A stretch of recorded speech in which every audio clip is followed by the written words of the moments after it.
Hello, hello, hello. We Hello. back like we never left. Okay, thank goodness we do not have a new episode of Real Housewives of Potomac, but due to the holidays, we missed last week, right? So we Yes. just gonna do our recap that we should have done last week. Just catch us back up, okay? So we're gonna start off with Real Housewives of Potomac. What was it? Season 10, episode 12. Yeah. 20 problems.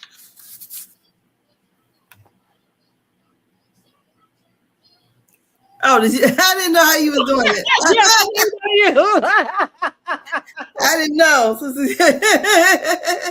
Yes, the king. Right. Hi. Well, I got married to medicine. Oh, okay. That's fine. All righty. I didn't take many notes because I had already did Married to Medicine. Okay. Okay. So we start out. We're back at the what's it called? The Potomac and Ponies Family Fun Day. And we have Angel. She's back, still explaining her quote unquote eviction. Ashley says that she's only moved there for to be in the group. And we got Happy Eddie over there talking about their 15-year anniversary, and he's getting her a ring. And we got Sharice there. She comes over to Stacey and Timu, and Stacey's like, "Be gone." So Timu leaves after being there about a half an hour. And Ashley spills the beans, says she kissed Sharice's son, Jackson. And they have Gaines potato salad on Trump plates, according to Cameron. So, what do you think about this scene here? Well, um, none of it really mattered. Let's just get down to Ashley and Jackson. Shanice's son Jackson, right? Mm-hmm. Look, everything else is Potter or whatever, or whatever. Um, what? You know what I'm saying? Like now, I just saw a clip with Sharice talking to Carlos King, Yeah. and I'm just gonna say this because I put the comment on there already. Sharice is full of shit. First of all, let me say that because I don't know how you sat there with that girl and you had a straight face. So it does feel like there's a I think Dustin called it like a double back. You know what I mean? Like you was kind of giggling or something. I don't know. Maybe she was just shocked or something. Um, but I thought, ew, first of all, and I was looking at Sharice kind of like, that's all you got for her? You know, and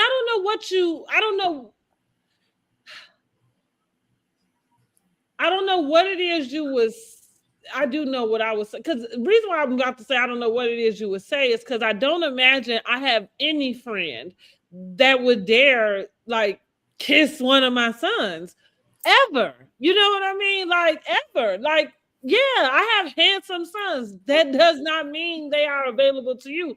But that goes back to this whole thing in this dating world, like where women, I mean, the standards are really low, really That's low. why I said when we talked about Destiny dating Miss Nell's son, I'm like, hell no. Same, yeah, it was the same thing though, right? Yeah, Because I said the same thing with that. It was like, but because that's your seems friend, like she, you know. yeah, because as we're seeing that Sharice's son was kind of on the show a little bit when he was younger. They made a point to show that, I mean, excuse me, uh, Ashley's age. She's 37, he's 27. So, like, who said they would have took it to their grave? Stacey said that. I wouldn't have never, first of all, I wouldn't have never done that. And it does seem like Ashley is very desperate for a storyline. It feels that way because, girl, you are doing a lot and you look crazy doing it. You Yes, know, like talking about one thing led to another. What you mean one thing led to another? he grabbed her hand and, girl, please. Yeah, because that I Yeah. mean, 'cause I agree too, because it go back to like you just really pointed out. We in season 10, the show's been on 10 years. You met this boy as a child. It's no Yeah. different if it was a man, he did it to a, you know what I mean, to a young lady. And I think people would really be tripping if that would have been so. That's right. That's what I'm saying. It's no different. You met this young man as a child. That was a child. So when exactly, even if, because we all have eyes, like I've watched people's children grow up, you know, like I mean, now, I'm around all, you know, all my friends' children are now adults. You know what I'm saying? And so, but I don't. I kind of have like an auntie relationship. Not, and don't get me wrong, so, like and you probably could attest to this, being female, it's not that young men won't have a crush or some sort of like, you know, I mean, they're young boys, you know what I'm saying? So it's not that like it doesn't have anything to do with Ashley being unattractive or anything like that. Like, he is behaving as a 27-year-old boy, you know what I'm saying? Yeah. Like, you are behaving like a desperate old lady because you don't have enough gumption in yourself to be like, no, you know, I've literally, my personal self, I literally have had a friend's son try to pick me up, and yes, have literally had to say to him, absolutely not. Like, you know, that's nuts. That is nuts. Thank God, my friends, we all got girls. I don't know what you think is going on, but not that. You know, you ain't lying. Boy, I change your pamper. Right? No, that, honey. No. As bad as dating your son's friend, you know, like if the sons were old enough. So anyway, I thought I was so shocked by that. I was shocked that Charisse didn't have a little bit more to say. She said she thought it was a joke. She thought it was going to be some kind of punchline to it or something. I don't know. I don't know. Maybe she was caught like a deer in headlights. Maybe she didn't want to do too much on TV too.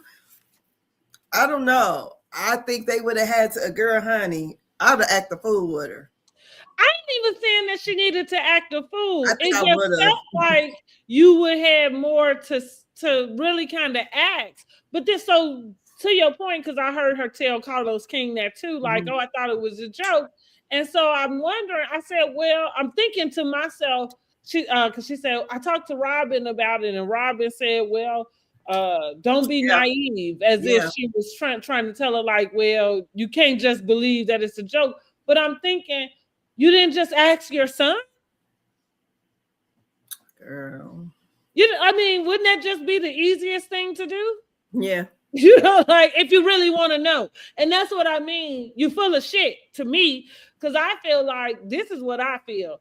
Charisse won't back in on Potomac. That's why every time they call her, she coming. I don't give a damn what she say. Now, why she not on there, you know, full time anymore? Whatever. I don't know. Maybe they went on to say on there. She went on to say in the video that he produced with her in the interview. Who produced with her? That Carlos did an interview with her. She went on to say that basically that Giselle and Karen basically iced her out. Okay, and it feels like they did, but that's the reason why I'm saying she clearly will be back on the show. Like, that's why you show up every time they call you. For the little cameos that you get, like you are there, like Contessa. Like, yes, me. So for me, I felt like her not saying anything to Ashley was kind of like you just happy to be here moment, which is like, that's the way it feels, because that's the way it feels with Ashley coming to tell you that. Also, even going there, even kissing your son, even, you know, having something more that seemed to she be alluding to that happened, because she said, would you be mad if that was not all that happened? And I thought, what? Like, it's not bad enough that you kissed the boy? You mean to tell me? Go whoop that old what right. Yeah. You know, pussy on my son. Trying to give giving BD, girl, I would have cussed her out. Lord, I would have cussed her out. Girl, you think tell me there's more? You know what I'm saying? Girl, I would have pulled off. I would have did a whole Simone on her ass. Oh my goodness! I'd have got to look. I'd have got back on the show. That's it, because that's what, and that's so it felt a little bit like that for me. Like that's the reason why I think Sharice didn't say anything in that moment. Maybe she's it's just like real, you too busy, you too thirsty to be on the show. Or maybe she just real pulled up and she just really didn't want to. No, because we've seen her act out. But I don't know.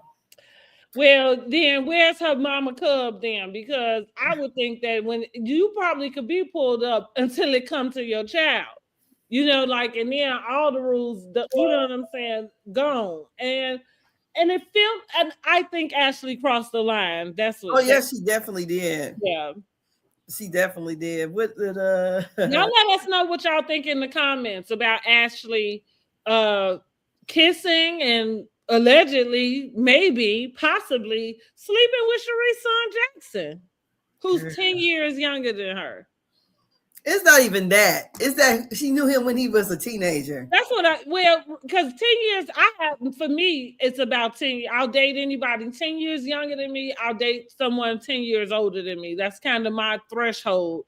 But I agree. For me, is you know that boy when he was a child. Like you were introduced to him as a child. You know what I mean? Like not as an adult, but as a child. Because I think there could be a circumstance in which you could be friendly, have a friend, and possibly date their son. And it would be that you are introduced to that person as a full-grown adult. Yeah. Possibly like we're talking like a new friendship, because I'm not talking, well, it couldn't be nobody that you grew up with and had this 20-year type of friendship. This has to be a new friendship also, you know what I'm saying? Or fresh, I would say something recent where you would know their children and then you would be introduced to them, and like I say, and maybe y'all in the same age range or something, you know what I mean? Like that would be somewhat different. But yeah, this is totally out of line, crossing bounds. Ashley has worked my last fucking nerves this season. Let me say that. Even though I'm just going to get this out the way too. Angel is off the island for me.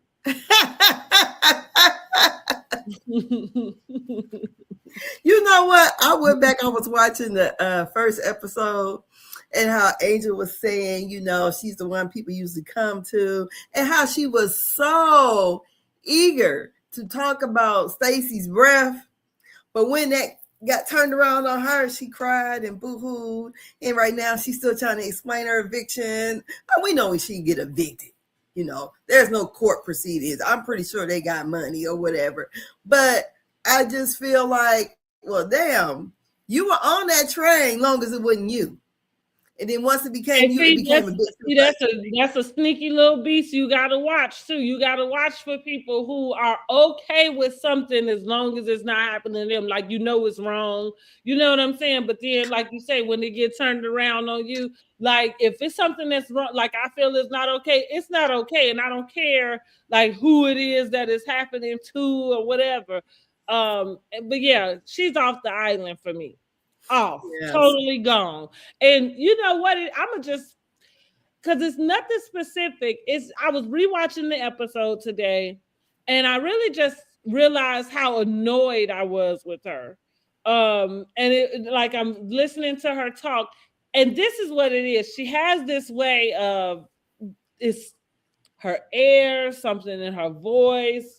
I'm not sure if it's a put on, like if it's. I think she's trying to show something. I think she said it before. Like being trying to show something different, sophisticated. Yeah, girl, you showed us something different, all right. We ain't never seen a housewife got to move out right in the middle of the season, honey. Damn, they at least wait till the season over.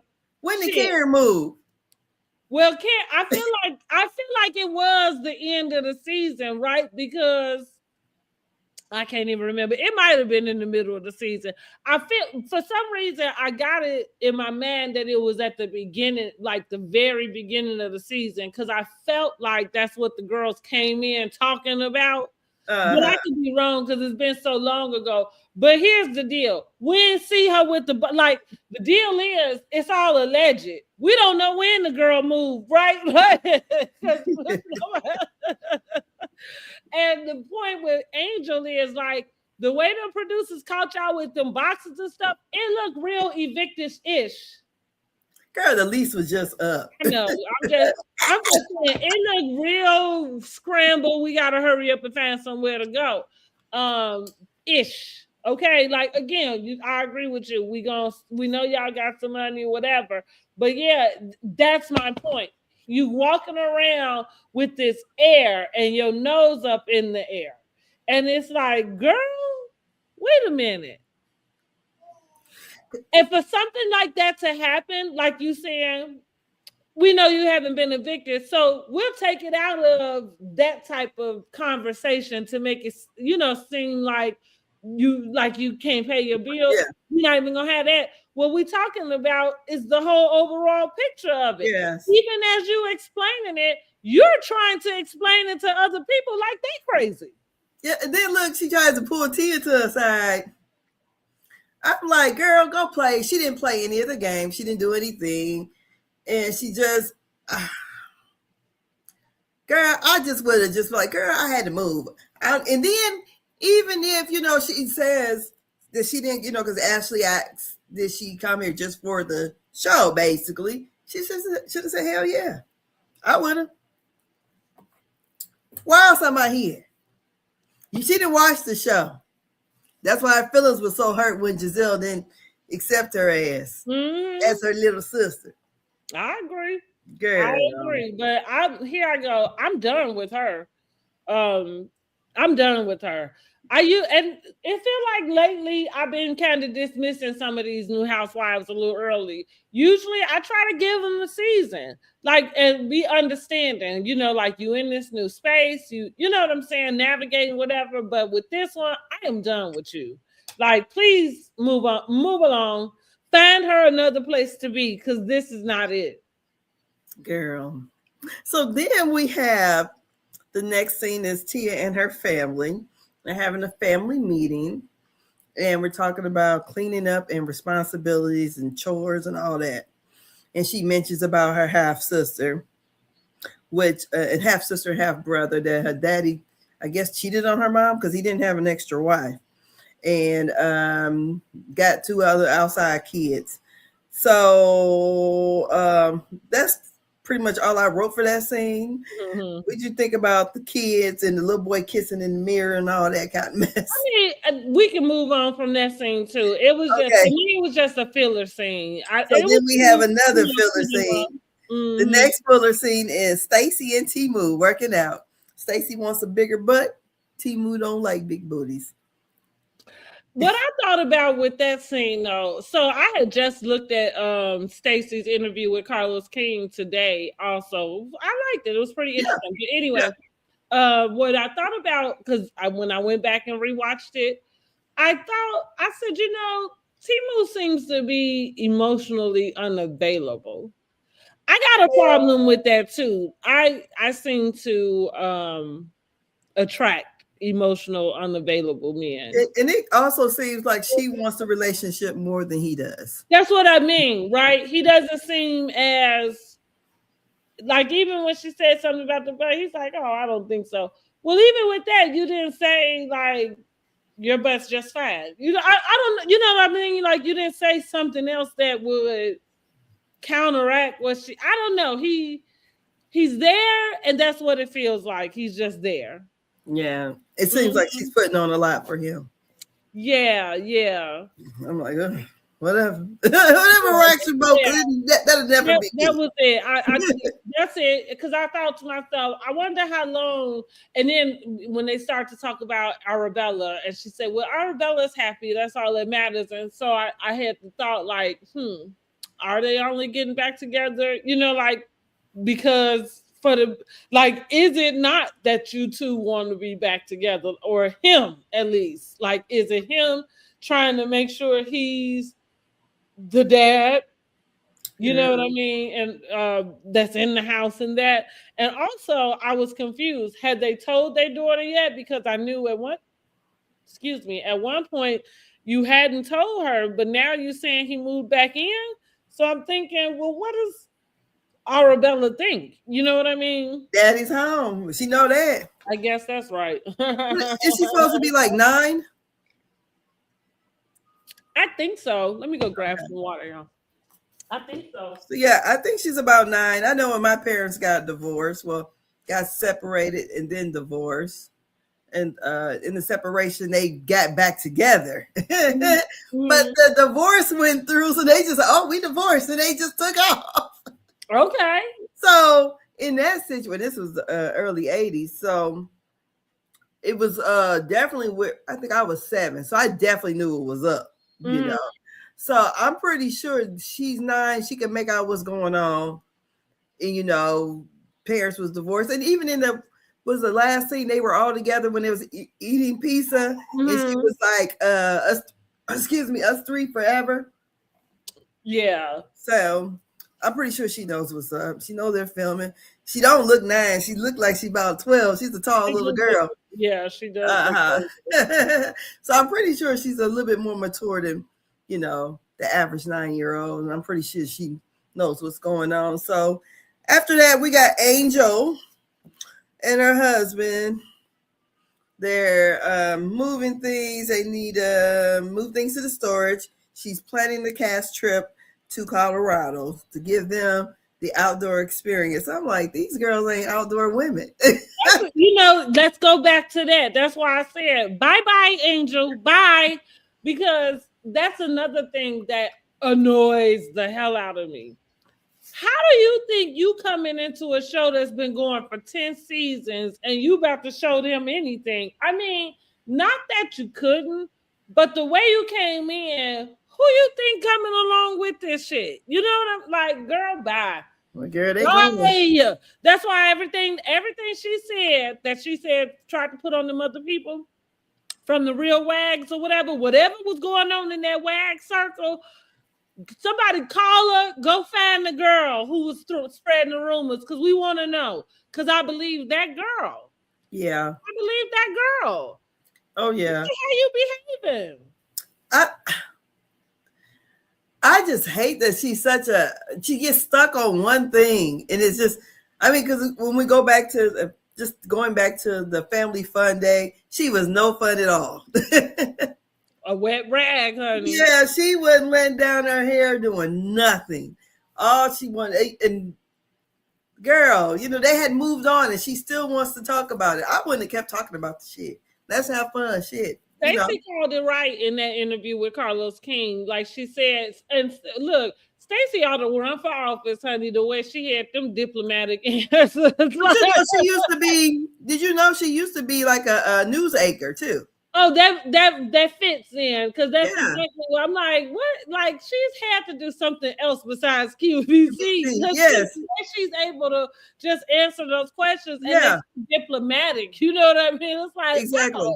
But she called it right with Angel. Like, the main thing is you having delayed reactions, and even the audience is not with it. You know what I mean? Like, right? Like, you come back a week later. And like, here you is, you still want to talk about that. Like she said, we'd have moved on. We on to the next thing now. You know, like, yes, I don't know. And here you is still stuck here. And so, yeah, it's a no for me, dog. Like, we should call her Angel Delayed and Stuck. That should have been her tagline. Right. Stuck and delayed. Delayed and stuck. Delayed. Okay. Stuck and delayed. That's her. So then we have Wendy and Eddie, and they're finally finished with their renovation.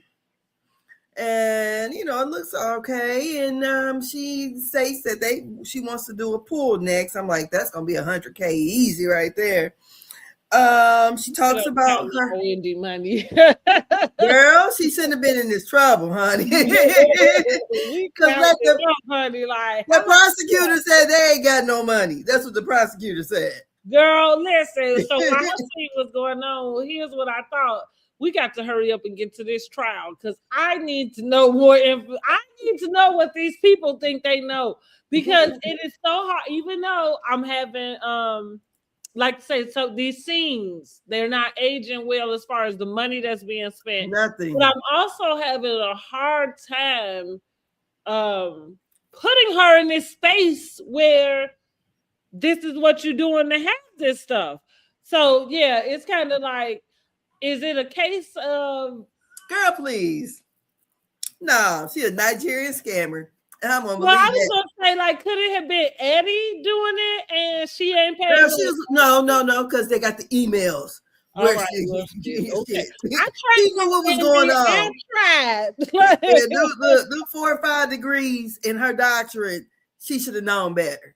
Okay, go ahead with the rest of the thing. I tried. That's why I said her mama should have been cussing her out about scamming. But anyhow, well, she don't know about it yet. But that's what. Listen, her mama probably gonna tell her she got it from her daddy. Now, let me. That's no good, motherfucker. So Wendy talks about her daddy. So this is gonna be her storyline this season. Other than she didn't know her scamming was gonna be top tier this season either. So she hadn't seen her dad in 20 years, in person. So she calls her dad. She talks to him. He kind of seemed dry at first. He did.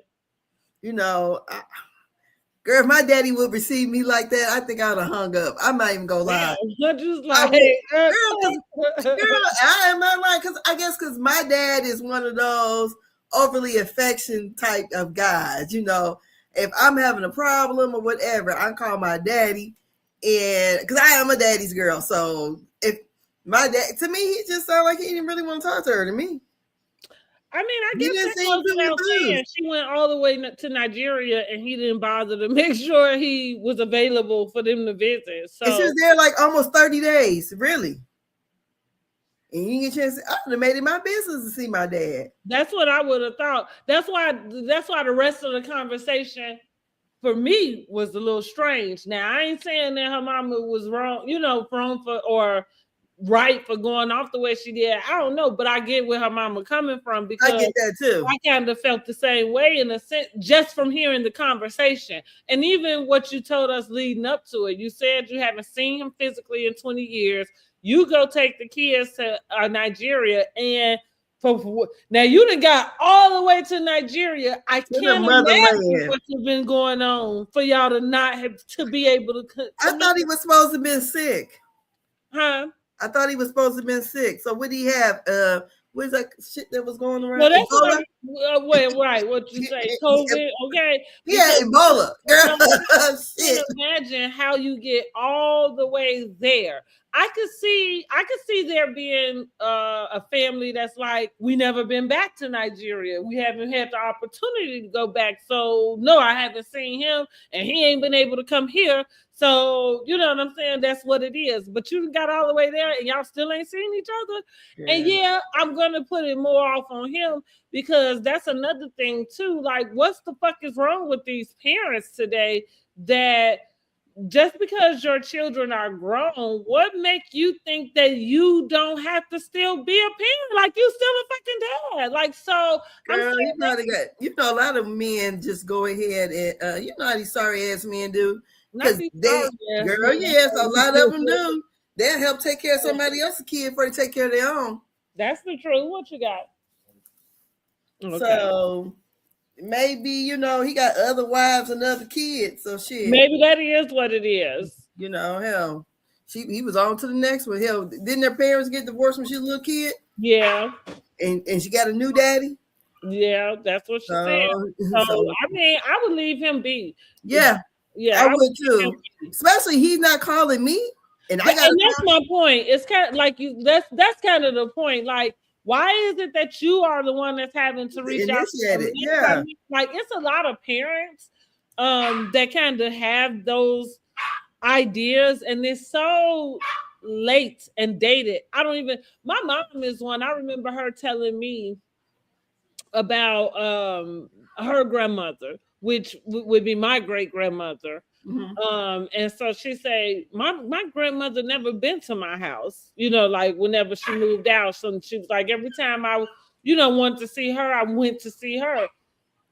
And okay, you know what I mean? Like that, right? I feel like there was a culture in which you did that. You was probably dropping your kids off to them, first of all. You know what I'm saying? Let's tell the truth about why you really was there and why she really didn't have to come to your house. But okay. But at the same time, she was older. And older. But that's what I'm saying. I think that for the time frame she's speaking about, there was a culture for that in which you're right, and families did that. But today, right, Granny didn't drive either. Huh? Probably the grandma didn't drive. Right, and that too. But go back to like while my kids were like coming up, like I had to take mine over there. Like now, once we moved so far, I'm where I'm at. Like we wasn't in the same neighborhood building. Like, cause even my mama Gladys, her and three of her sons all lived in the same building. You know what I'm saying? So it wasn't anything for anybody to go visit. Because if you're not going to visit her directly, thank you, Keisha, you're going to visit somebody else in the building. You know what I'm saying? Like, so it's nothing. So it was just like some things you do or you change with, like if you're gonna sit in a 1950s view, right, and it's 2025, you know what I'm saying? Like you either gonna come up with the times or not. So I'll use myself as an example. I go to my son's house. I don't have a problem with that. Like especially now he's married. Even before he got married, though, him and Clay have been together for some time. And so I remember telling him, thank you so much that like I didn't want him feeling, pulled between holidays and different things. So when it came to like Thanksgiving or Christmas, every so often, when I can, I try to make sure, thank you. I try to make sure I'm available to come to him. You know what I mean? And that's just that, even though he has no problem with coming. But again, for me, that's to make it easier on him, like, and just to go with the flow. Like, it's not that deep. You know what I'm saying? Like, I don't feel so disrespected if my son don't come, I shouldn't say don't come to my house, because that's not the case, but I'm not sitting here and not gonna see my children unless they come to my, doorstep. Yeah. Like, I'm not standing on that type of standard, if that makes sense. And even, let's say, I remember talking to their dad about that. Even if we fall out or something, like sitting around waiting on a child to be the adult, like, it's fucking like, are you cool? Do you got your marbles? Like you said. Yeah. Even when they're adults, they still adult children. You know what I'm like? That's what I'm saying to him. Like, so no matter what and how old my kids get, I will always be the adult in the situation. Like, you know what I'm saying? And I'm the mama. Exactly. And I would always hope to behave as such. You know what I'm saying? So what I mean is, fine. Like, I'm not going to let too much time go by without calling you. Like, I'm not gonna sit on my high horse, you know what I mean? Like, well, he ain't called me, like, you sound crazy. Yeah. Right. I mean, my dad would call me maybe 15 times a day. Oh, wow. Yeah. So, and a lot of times he would just be bored or whatever. So now you don't call as much. So I'm like, okay, you still remember my number? Yeah, I know your number. I was like, okay. But normally he would call a lot, or just call, checking in, I'm bored, whatever. How you doing? Stuff like that. But girl, I don't get that whole thing with her dad or whatever. So I didn't either. So he got a chance to talk to Eddie. He seemed real happy to speak to Eddie. He did. So we on to the next one, talking about daddies. We got Jizzy in here with the Brain Tumor Society. I don't know. They're talking about donations and whatever they Cute scene, Giselle always have the fluff scenes, like Stacey called it. She say Giselle get away with anything. Like, yes, because you know what my thing is with film a whole nother dating show. Nobody cares. My thing with Giselle and this whole daddy and stepmother will and all that, like how long were they married? I wonder. Oh, I don't know. Because my thing is, I dare my dang old stepdaughter to question me about a damn will. I'm just being for real. Hey, I can see if he was married to a lady less than, 5 years or something. But other than that, they were married a long time. I don't feel like that. The way I split up the money and the way me and him discuss or whatever, that's our business. It has nothing to do with you.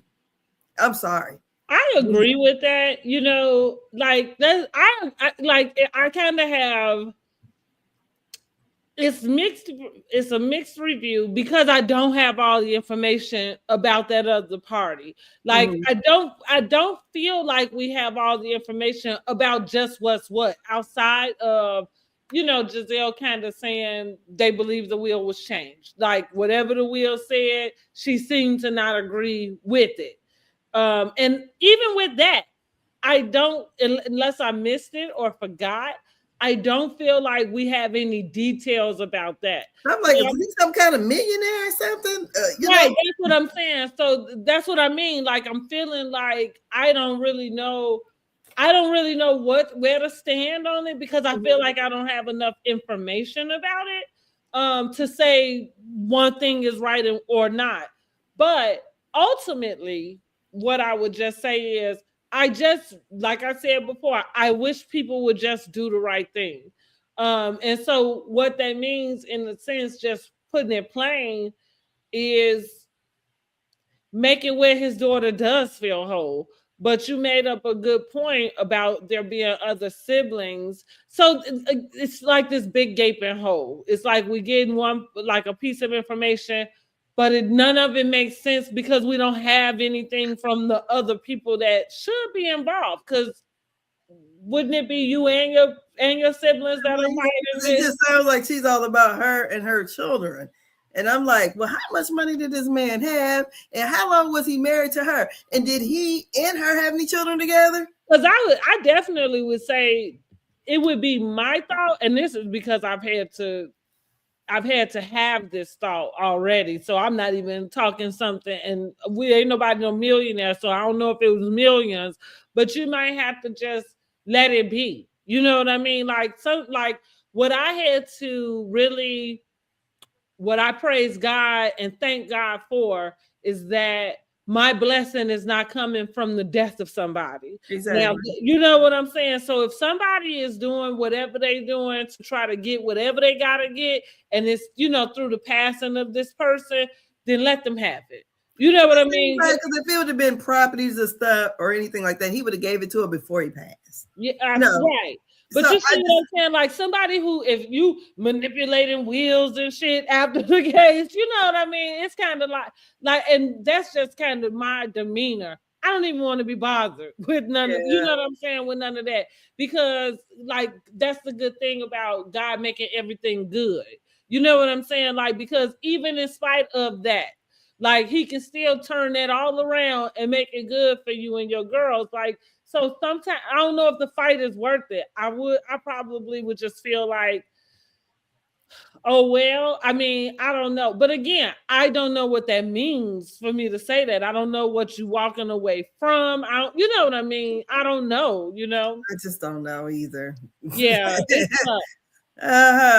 So the next scene is Kay and Greg.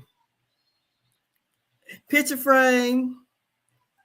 Girl, houses and mortgages. Do you know what I'm talking about with that picture frame? Huh? Have you watched Girlfriends? I ain't gonna be able to put it together. Okay, because I watched it recently. That's why I'm like, but it reminded me of William when he was getting married. To Monica. Okay, the last one. Okay. And so Joan asked him what did he get her for a wedding gift, and he said he had got her a letter opener from Tiffany's. That would have been better than this picture frame from this fucking jewelry store. You could have at least got it wrapped up in the Tiffany box. I mean, damn. Like I told y'all, and every time we bring up Kierna, Kay, and this fraud Greg, every time we bring it up, I'm just gonna tell y'all, I don't believe them. Oh, she's trying too hard. She threw all her standards right out the window. Yeah, last year you had this man walking on the plank to get married. Now you don't give a damn. When did that happen? What Giselle say? What she say? Giselle said in her confessionals, you know, you're never gonna get this man to marry you because no, for sure. Yeah, you threw your standard out the window way too quick. Girl, I don't know. He must be what they call it, Smackavelli. He sure don't look like it, but if it is, good for her. He must be. It's got to be something because I'm just trying to watch, and I'm watching it, and I'm like, what is it? Either he got a whole lot of money or something, because I just can't understand her obsession with him. I think I know what it is. It's funny because I think more people. That's like I was saying about me. I have a way of attracting emotionally unavailable men. And I think more women do than not, because there's probably a lot of men that are, and even unavailable just means not even able, like not even expressive of their emotions, right? Mm-hmm. You know what I'm saying? So I'm saying that to say what she looks like to me is kind of similar to Timo and the Stacey deal. You look like there's something that's between y'all that y'all talked about. But you got to get everybody else to see it. Okay. Mm-hmm. You know what I'm saying? And that's where it looked like it's not working. And so to your point, it's like the only reason why any of us have any of these ideas is because that's what you gave us. You know what I'm saying? Like we don't know neither one of y'all. So you didn't have to tell us any of this, but now that you have, you know, here we are. So that's like to say, last year you was ready to get this ring. All of a sudden this year, you moving right back in this man's house with nothing. And here's the deal. Nothing's changed. So why was it that you moved out again? Well, she got a condo out of it. Did she get a condo, honey? She said the deed is in her name. I thought she bought her own condo. She didn't buy her own. That condo. She was renting it. Whatever he bought her is in her name. So then she asked about the house, and he said maybe 5 years they should be moving. And she asked about having her name on the deed. On the deed. Guess what? Going back to that's some extrinsic stuff.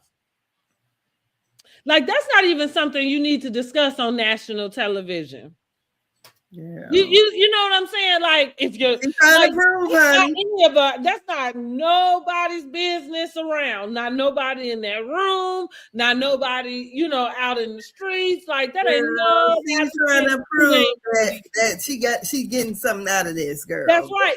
That's what I'm saying. That's for everybody else. So that's what I'm saying. Like it's like.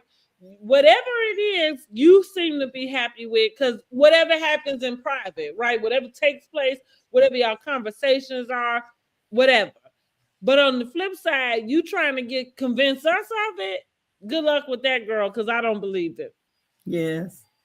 So then we have Tia and her half sister. And let's go back to that lame ass picture frame. I think that was for me, that was the cherry on top that proved it, because even you went to a jewelry store and you walked out of that mother effer with a picture frame. So he actually bought the frame for the jewelry store, or he bought the frame. Was it box? I don't know. I thought for some reason I put my man with the bag and stuff that they showed with the name that was on, but maybe that was just me going too far.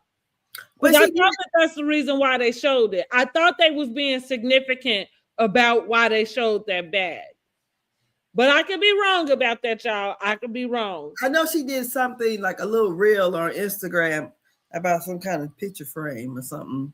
Got to but here's like that's what I'm saying. Probably from that jewelry store or something. But that's what I'm saying. Like that, I thought that they did correlate that it was from there, but I could be wrong. But again, I don't give a damn what store you walk in. Walmart. You walked out of there with a picture frame, like, girl. For you as a gift, you know what I'm saying? A picture frame with no picture in it, by the way. You know, because it would be different if you had it all put together with some sort of picture that you had, I don't know, inadvertently taken of y'all too. Anyway, so yeah. I guess when they gonna get pictures taken for real this time. Left that scene on the cutting room floor. Yeah, like, they could. And Kiana, you should be embarrassed. I am embarrassed for you. That's the second hand. That's why I'm saying she looks so desperate trying to get this man, and it's just, I don't know. You know, you are just selling your soul. Yes, because I can't see it. Because she's a pretty girl. In your words, right? For a condo. Well, so you can go and tell somebody, well, at least I got a condo out of it, girl. Mending that heart back together is gonna say. I got the condo, not too much, but anyways, that's all I got out of that. And then we got Tia and her half sister Amira. They're meeting for lunch, dinner, or something, and they talk about their family issues or whatever. I don't know. That's about. I didn't really pay attention. Tia and her sister Amira. Oh yeah, well, we need to just meet the new sister. Yeah, she's a pretty girl. Okay, cool. That was cute. So then we have Wendy invites her mother and sister over. Like she's trying to coach the daughter on what to say when they get there. That baby, to me, she's like Alora, Dr. Heavenly's daughter when she was younger. Yeah. And she was like. So this mother and the sister comes over with another lady who had to leave early. And they're looking at the house, and Wendy got black toilet paper. She did something different when that ass hit the black toilet paper, and the mama was wondering if she was going to get BV or something. I ain't mad at her for asking. I would have not wanted to know too. I am not mad at that. Like, what kind of guy on here? Like, exactly. Because not for nothing, and not to be too far in the business, but I can't use like the Cottonelle, a lot of stuff with a lot of cottonness. So, I'm a Scott girl, give me Scott. Ooh, I don't like that. I know, but I can't have all that extra shit on myself.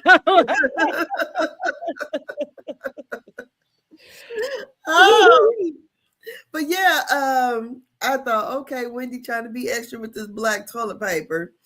And, you know, so the mom and sister, they're looking around, and Wendy tells them about her conversation with her dad. And the mom just lost it. She was ready to and go. She cussed her out. She's like, he was basically a sperm donor. I raised you. I had to, she had to work 4 jobs, she said. That's what she said, honey. I thought, wow. Girl, I couldn't understand. Only thing I really understood, she said, shut the fuck up. I said, damn. I don't think my mama ever said that to me before. Well, that's good. I don't think my mama don't really cuss. But that Wendy mother has a hold down with a thing she going, an altar that she prays at or something. And you telling your daughter to shut the fuck up. I mean, honey, it must have brought up some real bad feelings about that man. So Wendy was trying to, excuse her children because she didn't want her children to hear what the mama go in about the granddad. And I think she took offense of Wendy putting her finger up and everything else. I don't know. It went sideways real quickly. Yeah, Mama went off. Yeah. But like I said, I think I understood. Like her mom probably did overreact for sure, but I understood where she was coming from because we just discussed like being confused about where Wendy was in the conversation in general. So once you brought that to your mom. And you're like, you are like the sister said, you're presenting this guy like he's been this standard. Like even on the phone, what did she say? I hope we can get together soon. He's like, yeah, we need to see if we can work that out. But I'm thinking, wasn't she just there? You know what I'm saying? Like that seemed silly. Not silly that you wouldn't want to. I mean, fine, it didn't work. You wouldn't still want to do it, but it's just like. Cause but he didn't want to harbor on the past. So I guess that's why she couldn't get a real answer about why she didn't see him when they was there the whole time they was there. I get where her mama coming from. And most of the time, one thing about mamas with their kids, overreacting or not, generally they're always in a protective type of mode. Most of them, whenever they have some type of like nurturing instinct, especially about their children. So I feel like more than anything, that's where her mom was coming from. Not even from a place of her own hurt. I think the stuff we heard her saying, like I raised you, like he didn't do anything, is factual. You know what I'm saying? Like it's just fact. Like we've been here, he been there. And gave two shits. You know what I'm saying? But I got you here, and I made sure you did X, Y, Z, and here you is chasing up behind this asshole. Now I get it. I get that because that is like a slap in my face. Okay, excuse you.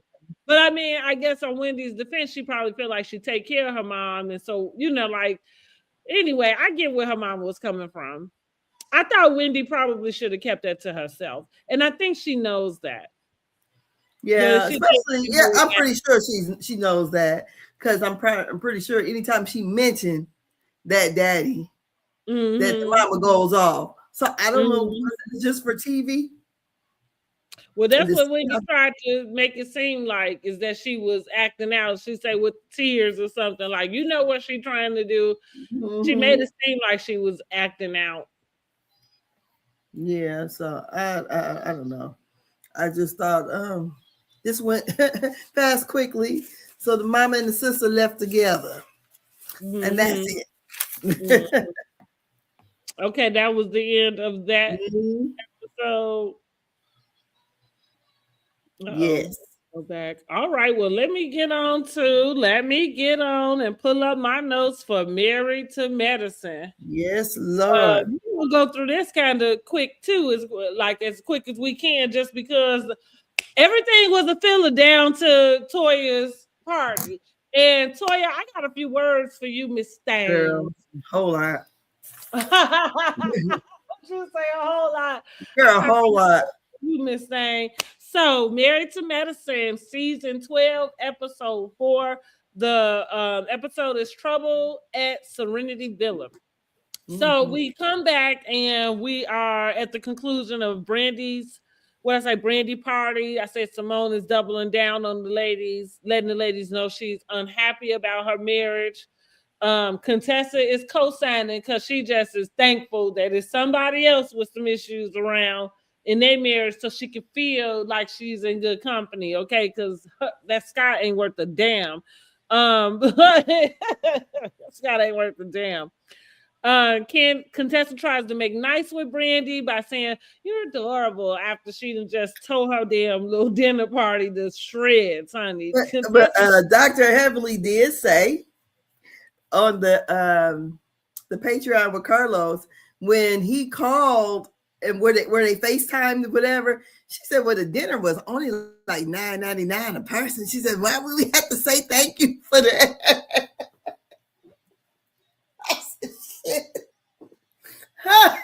She said it wasn't, some extravagant, like that Dr. Heavenly was saying that? Yep, she said it to Carlos. See, here's the problem that I'm having with this. None of that matters when somebody did something for you. I guess they were. First of all, who's checking? But see, that's Brandy's fault. Nobody, I don't know what, I don't know what she was doing, I don't know. You know what I mean? Like maybe she, in a way, was trying to one up Contessa. So was he trying? So who called who? Did she call him or he called her? FaceTime so they could say thank you. I feel like I can't remember. If I'm honest, I can't remember. I think that was the awkward part of it. But I can't say for sure. But here's the thing. All I'm saying is this. Because I think the whole thank you thing, and that's why I'm saying I'm thinking he called her. That would seem most appropriate, is that he just happened to be on the phone. Because I don't know that you needed to, like, if somebody does, if I have a man and he throws me a dinner party for my girls, I don't think it's necessary for me to call him while everybody's there to say thank you. I could understand if he called me and we were all together and I say, Bay on the phone, like, say thank you. You know what I'm saying? So y'all just say thank you. Like I said, in general, it's just because he picked up the tab. Now, the deal is when you get into, like, who's looking at a tab that you don't plan on paying for? That's number one. Like, I don't look at no receipt that I'm not paying. Like, if I'm not paying, I don't need to know what the price is, do I? I'm thinking the menu. You see what the food costs. Well, did everybody order their own, or was it pre-selected for them? So like that's what we going into. That's like it's these details. I don't think it's pre-selected. Like this man did something nice for all you heifers. So yeah, just say thanks. Thanks for the thought. And it doesn't take that much. Like for you to be putting a dollar amount on your thank you, y'all sound crazy. That's all. Ungrateful and crazy. Because $9.99 a person or not, he ain't have to do shit. How about that? Yeah. They could have paid for their own. They could have, right? Because I'm not saying they would have been missing out on the damn thing. I'm just saying he thought about it and he did. So that is manners. You know what I mean? That's the appropriate thing to do is say thank you. That's all. I don't know, like getting into the, I think it must have been a downgrade for where they probably would have ate at. I think so. Maybe so. But that's what I say. Maybe that's Brandy's fault. Maybe she went too far to do a one-up on Contessa or something. I don't know. Like, because how they ended up there in the first place, who knows? If that's her favorite, like, you know what I mean? Who knows? But yeah. I'm for Dr. Heavenly, and not that crass is anything Dr. Heavenly knows that she's not, or because she is. I'm just saying that's crass. That's so crass. A little bit. Okay. Yeah. Just say thank you and move on.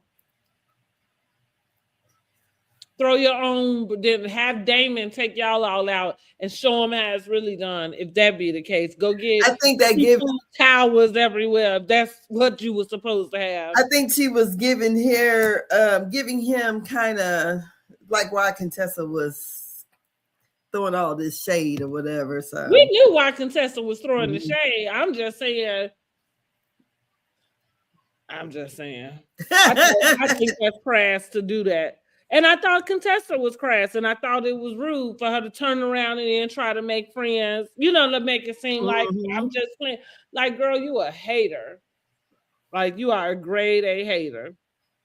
And the only thing is you're really mad that your husband didn't even think to do that. Let alone whatever it is you know what I'm saying? Like, you feel like you able to do. But as little as you tried to diminish that, your man didn't even do that. So Contessa need to focus on that. Okay, but next thing, Eugene and Toya, they walking and talking. Toya brings up the boys sleeping late. It's summer break. They sleeping late, talking about they had their blackout curtains. Baby, them blackout curtains is heaven sent. Yes, you will be sleeping all day. Yes, you will be. You will not know the morning from the night fooling with them doggone blackout curtains. I love them. Eugene make a joke saying he wondered if that's why boys grew in the summer, which I thought that was a great observation. Me being the mom of 3 boys, they do, like, it's so funny that I couldn't even put 2 and 2 together, but it do seem like it happened like that. Like, they go to bed one night and it's like they one size, and I don't know, all of a sudden you're like, Like I'll never forget. I was look fucking there, Sean, and all of a sudden I stopped because I'm like, am I looking up? Like, That's exactly what we were talking about with my grandson. Because last year he was like at my shoulder. And now I'm like, and his voice has gotten deeper. Because my mom was like, oh man, it's yes.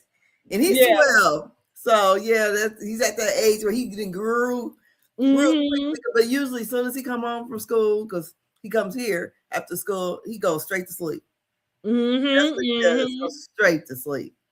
So but yeah, I thought that was a good observation too. They discussed his work schedule and moving into Scott and Contessa's building, which Toya said is a negative. She said Contessa saved all the good space for herself and was gonna stick Eugene in the storage by the bathroom. And look, I believe every word. Yes. I don't think it would have worked out well anyways. I don't either. Not with them being on the show. That would have became somebody's storyline. Definitely. And they would have trying to be contestants anyway, but yeah, I don't think it would have worked out either. So she said they're not gonna do that. Toya begins to question why Eugene is taking jobs out of town. Eugene is trying to explain. I was listening hard because girl, I was trying to understand also. You know what I'm saying? Like, okay, so what I understood Eugene to be saying is that he's working less, but he has to work the jobs out of town, which still keeps him away from home. But he's making more. And he's not making any more money. Oh, he is making more. He is making more. Yes. All right, he's working less, making more money, and it just required him to be away from home. Yes. But if he was at home, he would be gone from home the same amount of time is what he said. Or more. Yes. What I got outside of trying to understand that little rigmarole and what he was saying, I got frustrated with Toya not quite understanding why he would need more money. And maybe she'll be able to explain this a little bit also. Like I think she did an interview, or maybe by the time we get to the reunion.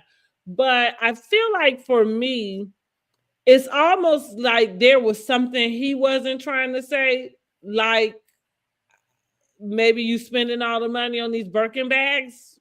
Yeah, he said you can't have your cake and eat it too. Yeah, and the houses and the building of this, and I mean, who like. While Toya uses this as a flex, I think the idea and what she's missing when it comes to Dr. Heavenly and most regular people is kind of like, who builds 2 and 3 homes in a lifetime? First of all, you know what I'm saying? I mean, but some people do, but I think she's trying to flex on the wrong people. And well, that's it too. That's if they wanted it down to that when we get to the part. That's exactly my observation. But what I mean is like, actually, so some people do, and I don't know about build. I think the only one, like, and I'm going just sticking in housewife universe, the only person I know that has build really is Heather. And her husband is the guy from the surgeon from Botched. Oh, yeah. Is that what they do? Huh? Okay, see, and that's what I had said. You know, Eugene is not no plastic surgeon or whatever. Yeah, and like, so, you know, so I know that they've built, and especially since she's been on Orange County, maybe 3 homes, but not in right. They circumstances don't look the same as Toya and Eugene's. That's number one. He's not making millions of dollars. And the second thing is, you know, what I mean when I'm saying who builds homes, like I said, usually not even in a lifetime, let alone in one decade. You know what I mean? Like, or even 1 5-year mark. You know what I'm saying, right? Especially houses that are basically almost the same. You know what I'm saying? Right. Because you have your starter home. You might have built a small starter home, maybe. Well, it doesn't give stability. Yeah, that's kind of what I'm getting to, is that you all don't seem that you don't look like you're stable to me. No. And again, it's not because Toya getting some money. So I think that's what I saw. She said she put $600,000 to $600,000 down payment down.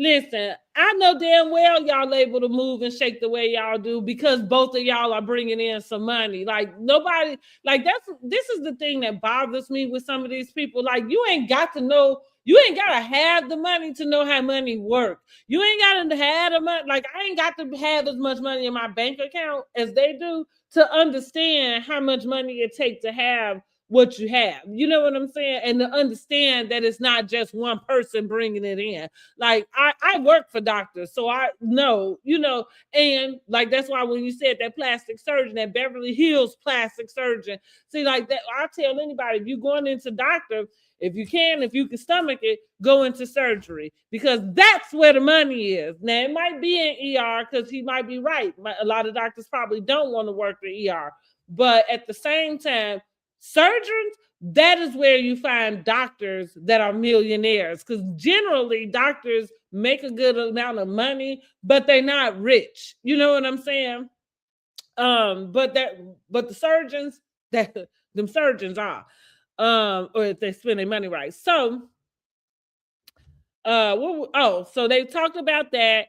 I tried to understand, but like I said, I think for me, it was like I didn't like the way Toya was talking to him on that bridge. First of all, so that was kind of because she said answer the question, and I thought, damn, who you talking to? Like that. Look, I said that as if she said it to me because that's kind of I was like, which one you talking to? Where is little Jamie? Somebody? Did I miss him? So that's that on that. What else let me see. With Toya not understanding, Jean says she can't have her cake and eat it too. How did you feel about that? Same. I'm sorry. I was just trying to figure out who was picking up my grandbaby. Oh, no problem. Look, it's past the time. Now, what we're talking about, how she was talking about finishing up that scene and how she kind of told Jean, like, answer the question. Yeah, like, I felt like she was talking to him like a child. Well, she always talks to him that way. And that's why a lot of the women, you know, definitely Dr. Heavenly always says something about her on her YouTube channel, the way she talks to her husband. But the whole thing of questioning him about the way he's working, I thought was ridiculous because, bitch, you want to live this way. You working this man in the ground because y'all had your dream house a couple years ago and you want to work him to death and you're asking these questions and you know why. That's why I'm like, really? I mean, I really didn't get that, but yeah. I agree. I agree. And that's right. It was like, that's what even as he was answering, like looking at you, he looked confused by the because he said you can't have your cake and eat it too. Yeah, like girl, what are you talking about? Like we already talked about this. Like he looked confused by the conversation as well. Don't clown me on this damn TV, and I'm fucking staying at the with the Holiday Express while you living in the lap of luxury. Okay. 24/7, not doing shit. Drinking. Yes, drinking. Oh yeah, girl. Okay, so then we get with Quad and King. They go into Dr. Jackie's office to get an ultrasound done for her fertility journey. So we already know she's going to be traveling to Ghana.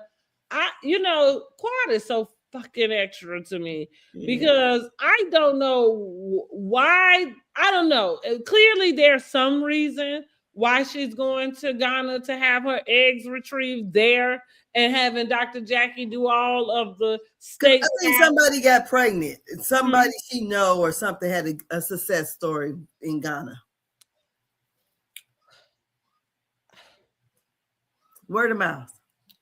But I think it's the logistics for me. You didn't know, like all of the fucking 40 and 50-year-olds running around here in the States carrying babies. Like I'm saying, like you went, it's almost like you are telling us that but you're not telling us that they're doing anything different than the procedures that they do. Girl, she just want to have it done in the motherland, honey. That's what I said. That's why I say she's just so extra. Because to me, it's just another thing to be extra about. But that shit might bite her in the ass because, like King about to tell her, he didn't know he was signing up for all of that. Which like they said, they thought they would go once and it would be done. Da-di-da. Like, no, you didn't talk to anybody else about it? You know what I'm saying? Nobody. Because, that's not really the way that, happens for most people. So, so that is, I think what she said, this is their third trip or something, to go back. Anyway, so Dr. Jackie is doing the ultrasound. I was a little uncomfortable by her interest in King. I don't understand none of that. So as they was coming in, she done pushed Quad out the way so that the girl, that the lady could meet King, and not for nothing. Like, are the girls like what's wrong with them over there? Because King ain't all that either. Girl, they just doing something for TV. Got to be. Okay, got to be. And then with the text, she was from Jamaica too. With Quad said, "What you trying to set them up?" Right, yeah. Right, like I didn't understand what was happening in that moment. Talking about we can check out. It was like she was flirting with him. I thought she was just being funny. Girl, Jackie hooked on Curtis. Yeah, she need to act more like it because I didn't know why he said I didn't know why she was acting that type of way. And like I said, he really not all that. Not to me anyway. He's clearly not my type. I like dark. Now, don't get me. I like tall, dark, and handsome, but I mean, he's just regular for me. He's just regular. He knows what a uterus does. Good for King. I don't think many men could. Oh no, excuse me, not the uterus. He knows what the cervix does. That's what they were measuring, her cervix. And so, what is that for? And he answered the question before the doctor could. Lord Jesus, how deep and how thick are the walls? One thing about it with these men, honey, the way y'all want to climb up in these people's vaginas, you should know something about it. But they know. I'm just saying, you should though. They just know to put it in there. That's what I'm saying. You should find out what's happening. You know what I'm saying? Like you should find out about it. Go on and look up the diagram. Like find out. Right, what's an ovary, motherfucker? All right, let's get on to Dr. Steve, Steve and Dr. Mimi. Yes. Now, this was a very touching scene. They're in the car with their kids, and I don't remember what they were discussing because I'm just going to get summer camp, okay, for the kids. And during that conversation they were having, they have a son. I think the daughter is 8, the son is 7, or is it the other way around? The son is older. Okay, so the son might be 8, the daughter is 7. And he has been diagnosed with autism at 18 months. And in the middle of this conversation, they had a real moment where he hit his sister. His sister started crying. I think she was overdoing it. Girl, she was putting on. I thought it was. Listen, lad, I felt bad for her. Hit her that hard. She was being like really, really baby. Dramatic. I was a little annoyed by that. Yeah. But here's the thing. Here's what I like that scene really. I love when we get our moments of like just real life, true reality. You know what I mean? Like in the sense of nobody could really have planned for that to happen. And to watch them kind of the way that they handled it. So he stopped the car, Steve did. He went around to, I think, did he go to his son? And I think the mom went, or no, maybe he went and grabbed the daughter and pulled her in the front car, in the front seat. And then mom came on around the back and got in the back with her son. But they first made him apologize and made them hug. And she hit him back. And what she was saying is that just having the special needs kid is not just like whatever the special needs of your child is, but how effective it is through the whole house, like them for their relationship and then the sibling relationship also. Because that's like I was saying, I felt like she was putting on, and it was kind of like your brother, like, you know what I'm saying, didn't mean it, or and he meant it. Not that he didn't hurt you, but I'm thinking she was making sure he get in trouble. Yeah, that's right. Yeah, it was a little. Girl, she was putting on. Mm-hmm. Yeah, I said, look at this. She's gonna make sure he get a whooping. Heart, because that was just a gentle situation, and my heart went out to them because I don't know how. I don't know how difficult those things can be, and as difficult as what any of us go through who don't have any special needs children. You don't have that experience of kind of that, the other side. And how trying that can be. So I thought they handled it as well as they could. I think it gave them a little depth in that moment. I thought so too. Okay. So Toya is having we down to the party, girl. She is having a skip work day. Okay, which a day in the life of Toya. Right, that's what I'm saying. Simone trying to figure out why she need a skip work day, honey. Like she don't go to nobody's work. Girl.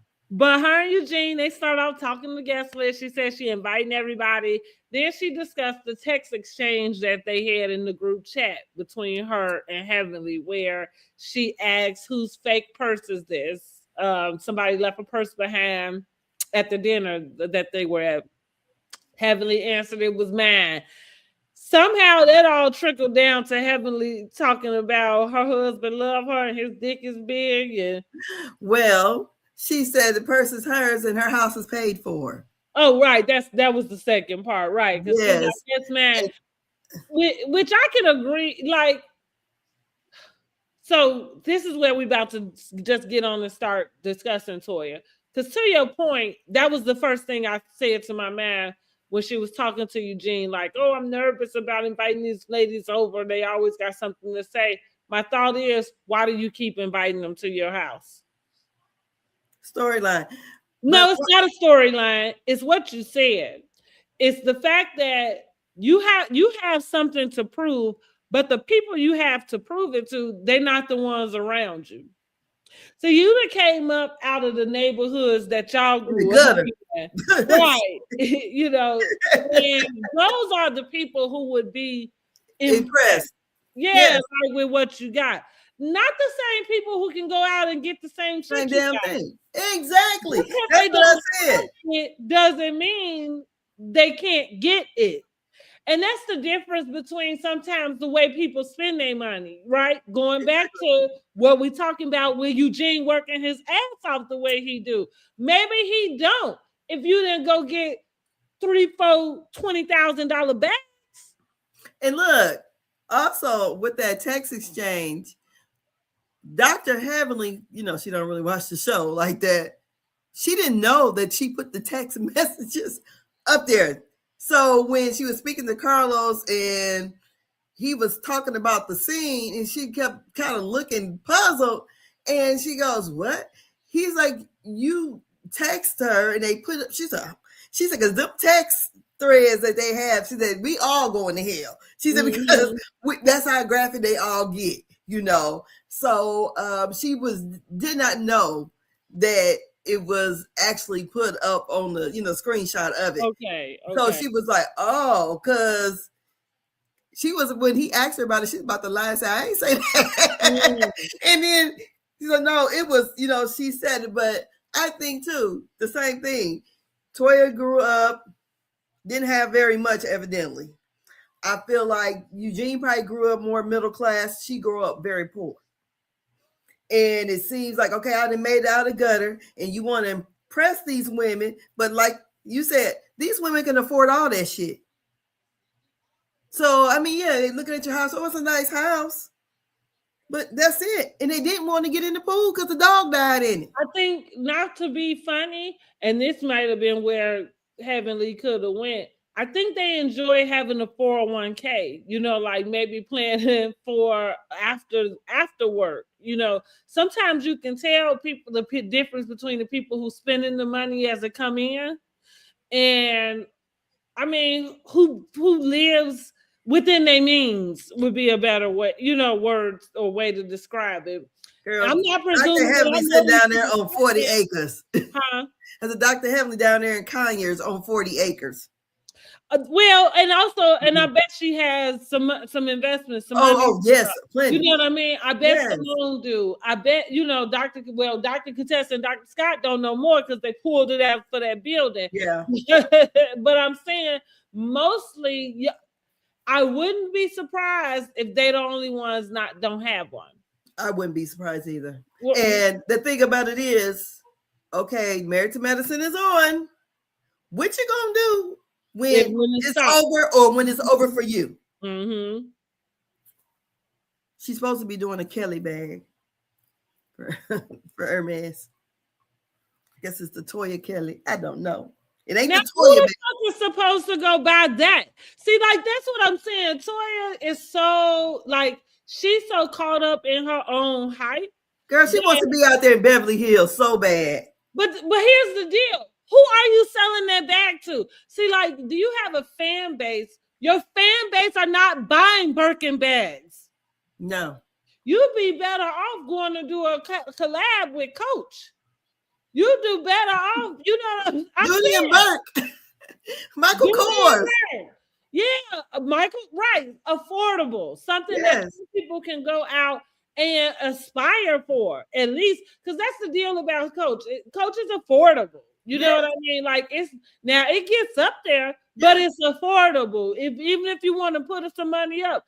Like I tell people all the time, this is the reason why I don't bother. I don't ever bother wondering about what somebody got that's real or not real. Because number one, you could almost tell just when you take a collection of who that person is for the most part. When you think about a Birkin bag, I feel like the little bitty small one, and it wasn't, Toya had a big one, it's probably like $10,000 by itself. Like the one that the celebrities go get their kids. Right, like, and then the feat that you have to go through, because Candy was gonna just buy her daughter a Birkin bag and she couldn't. They said, no, there's levels to it, because she was like, oh, just go and get it. I got the money, I can do it. No, you got to start out, and then she said they pick out the purse you get. I said, oh. Well, let me tell you this. And I'm not proposing that. I mean, of course, we know Candy got money, but what I'm just gonna say, money talks. Right, like money talks. You might have a stylist. You might it is some crazy ass shit to work around getting them back. She said she got Toya says she has a guy. Right, that's what. Yeah. Right, that's what I mean. Like, it's some crazy little shit to get in those bags. So I'm saying what one person might go through, another person might not go through to get their bag. That's it, and that's that. But my point in general, and that's because I love handbags, but I'm going to always be a Coach girly, just like Red Lobster is going to always be my favorite restaurant. I don't give a damn how many high-end restaurants I go to. I'm never going to forget where I came from. And Red Lobster is still it for me. I don't get crab legs from there. I just want y'all to know. But everything else I will eat. Like, them crab legs be honey. Like, look. Anyway. So I'm saying this to say, we're going back. Oh, when you are carrying around a handbag that's 10, 20, 30, and $40,000, your handbag, right? Do you know to be able to carry a bag comfortably for $40,000, how much money your life costs? Yes, and how much money you Your should have in a bag? handbag to cost that, we talking a whole people drive cars for $40,000. You know what I mean?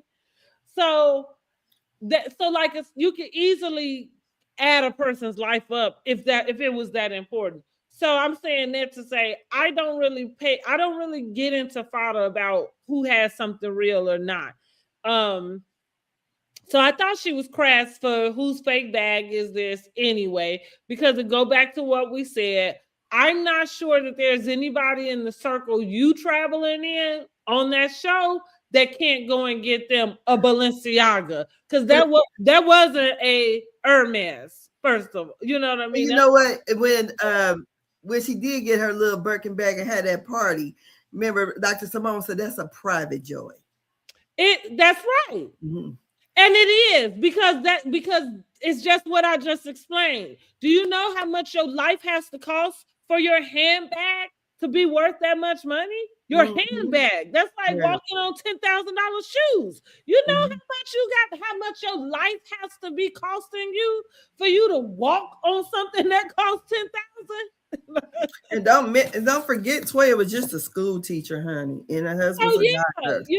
And so, and that's the other part about her needing this validation with these labels and things. Like Audra just came in too hot, but she did call her out just to say, like you said, who are you trying to impress in this circle? Exactly. Like it doesn't have to, like every time Jackie come in, you clocking who ain't got this on, who ain't got that on. I'm not mad at Jackie for not spending $300 on a t-shirt. For what? So you can see that at Chanel? Bitch, fuck you. And a lot of times she probably Dr. Jackie probably wear her stuff where you don't see the brand name on it anyway. Dr. Jackie got Bluebills on. Mm-hmm. I feel like that, but it's no different than anybody else. People spend their money where they want to. Number one, not everybody has the same values in certain things. And clothing could be one of them because, like, I mean, I don't like it when the logo is on all over it. I don't like that. It's kind of I can go either way. It depends, right? It depends. Everything I wear doesn't have to have the logo. It can have it on the tag. That's what I'm about to say. It depends on what it is. But here's the other part. I don't foresee myself buying a plain white T-shirt with a C on it just because it's Chanel. I could go get a Hanes T-shirt. I mean, or a T-shirt from anywhere else. Like, you know what I mean? Like it doesn't have to be a Louis Vuitton, T-shirt. You know what I'm saying? Like it has, like, for me, things are relative. But here's the other part that I can admit to. I don't have that type of money. I feel like I would be that way whether I did or didn't, just because that's not where my value is not in that. My value is not in what somebody else knows I have. My value is in making sure is me looking good and investing in what we already know that they already kind of had money troubles because they got behind in their taxes and all that. Or didn't plan responsibly. So I just, like you said, I don't know, but I feel like, because what Eugene said that Toya pays for all the vacations. So it sounds like Eugene take care of the house.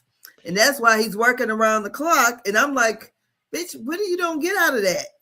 I mean, which any man would, though. Well, you already not talking to him like he the man of the house, but I'm just like he the little boy of the house. Okay, but I feel like, so that makes sense, right? Because that's what I mean in a way of, we understand that you bringing in money too, but we are watching your lifestyle, right? And again, he's just an ER doctor. Like, he's just an ER doctor. Exactly. You got to work around the clock.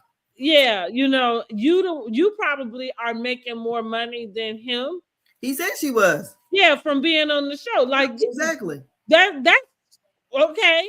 you know, but that's how we able to understand why y'all been able to pick up and move from this, going back to being able to do that. Because going back to what I said, money talk, right? So as long as you got your damn credit in a particular place, your ads probably can lose out on 40,000 here, lose out on this over here, because you ain't even, you know. And I feel like they did do that before on one of their houses, or was about to. But anyway, yeah. The thing of it is too, also, since her income is mainly of the shows. You know, I don't know what else she probably got a little investment in. Let Dr. Heavenly said that wine deal is like money off social media. Huh? Hopefully she's making some money off social media. I don't know. Dr. Heavenly was saying that that wine brand is just like her being a Avon salesman. Basically, it's not her brand. You know, she just you know, but to think long term, because Toya is what, she 49, about to be 50. Girl, how long do you think the show's gonna go? Yeah. What you gonna do? Because if this your main source of income, all them doctor ladies, they still are being doctors. Or work, or get to something where you can work on paying something off. Like that's what going back to me talking about the moving and stuff. Like you don't appear stable. Just being able to go and get, like, I think sometimes people forget. And like, you know, just all of what we're talking about, like how you date, the man you choose, you know what I mean? Like none of this stuff adds up. So with her, with these moves, yeah, y'all, it seems like you're still having financial troubles. Because why is it that you can't stay in a place longer than a year? That's kind of weird to me. We're gonna say, so Toya say she come in. I said Toya is on 1,000 as Mimi come in. So the ladies are gonna start heading on in. Okay.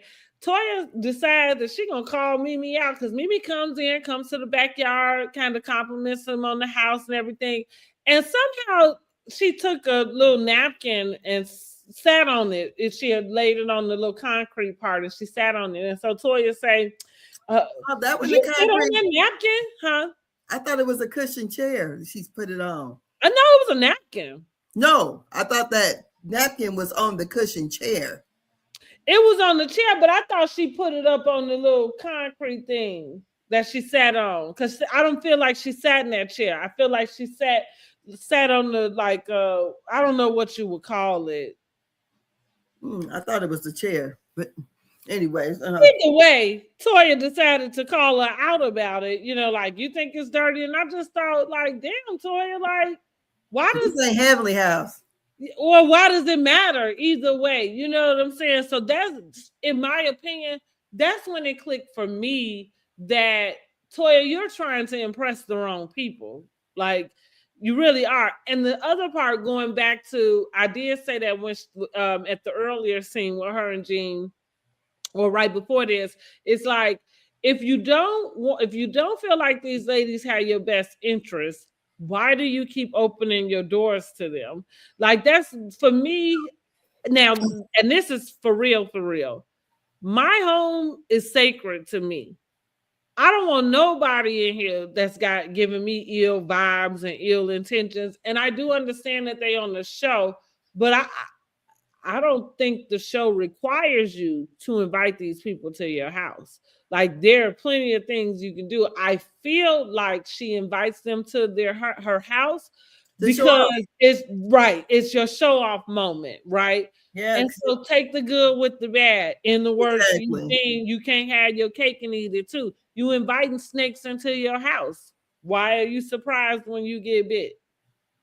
Girl, that's silly to me. And then to give them a show on top of that. Honey, let's get to it. Let's get to the show, honey. Let's get to the banana show. Like, we didn't know we was coming for this. So, I said Toya has the men barely dressed around, walking around as servers. Simone points out that Toya don't have no problem. She is not shy about her eye candy. She did have a lady for the men, one little lonely lady, it looked like, for the men. I wonder why. Dr. Heavenly and Dr. Mimi are not impressed by these half-naked men running around. I'm not sure. It felt out of place. I think, and maybe I guess they was at a pool party, but I kind of would have been like, oh, okay.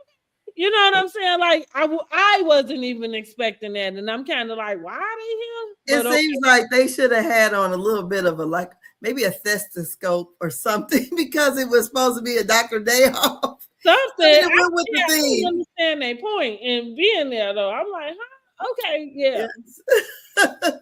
Oh. Toya just like to look at other men, I guess. Okay. I guess that's what we get into. Yes. Okay. But like I said, Dr. Heavenly and Mimi are not impressed. Toya, of course, has to usher the ladies right on to her closet, where we find out she has, I thought it was a fake tree, but it is a fake tree. Oh, okay. Because I'm like, the ladies in there acting like it was live, but I'm like, if it's fake, why? I don't care. I think it looks real, is what, because she's on Entertainment Tonight or whatever, and she said she only paid $300 for the tree. Yeah, I kind of could have guessed that. I knew it was. I'm like, there's no sunlight in there. So yeah.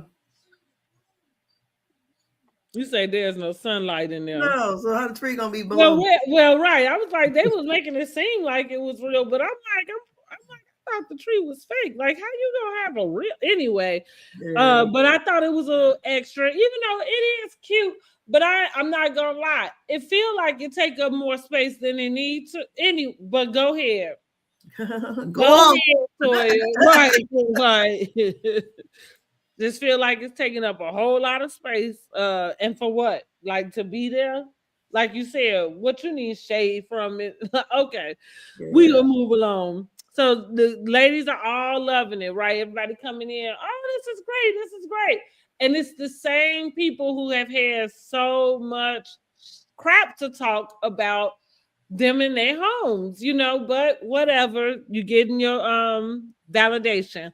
Toya and the ladies make their way on back to the pool, where Toya decides to kick the party off by asking the men if they gonna participate in a game that she had to show how in shape they was. Now, see, she started off being messy with that.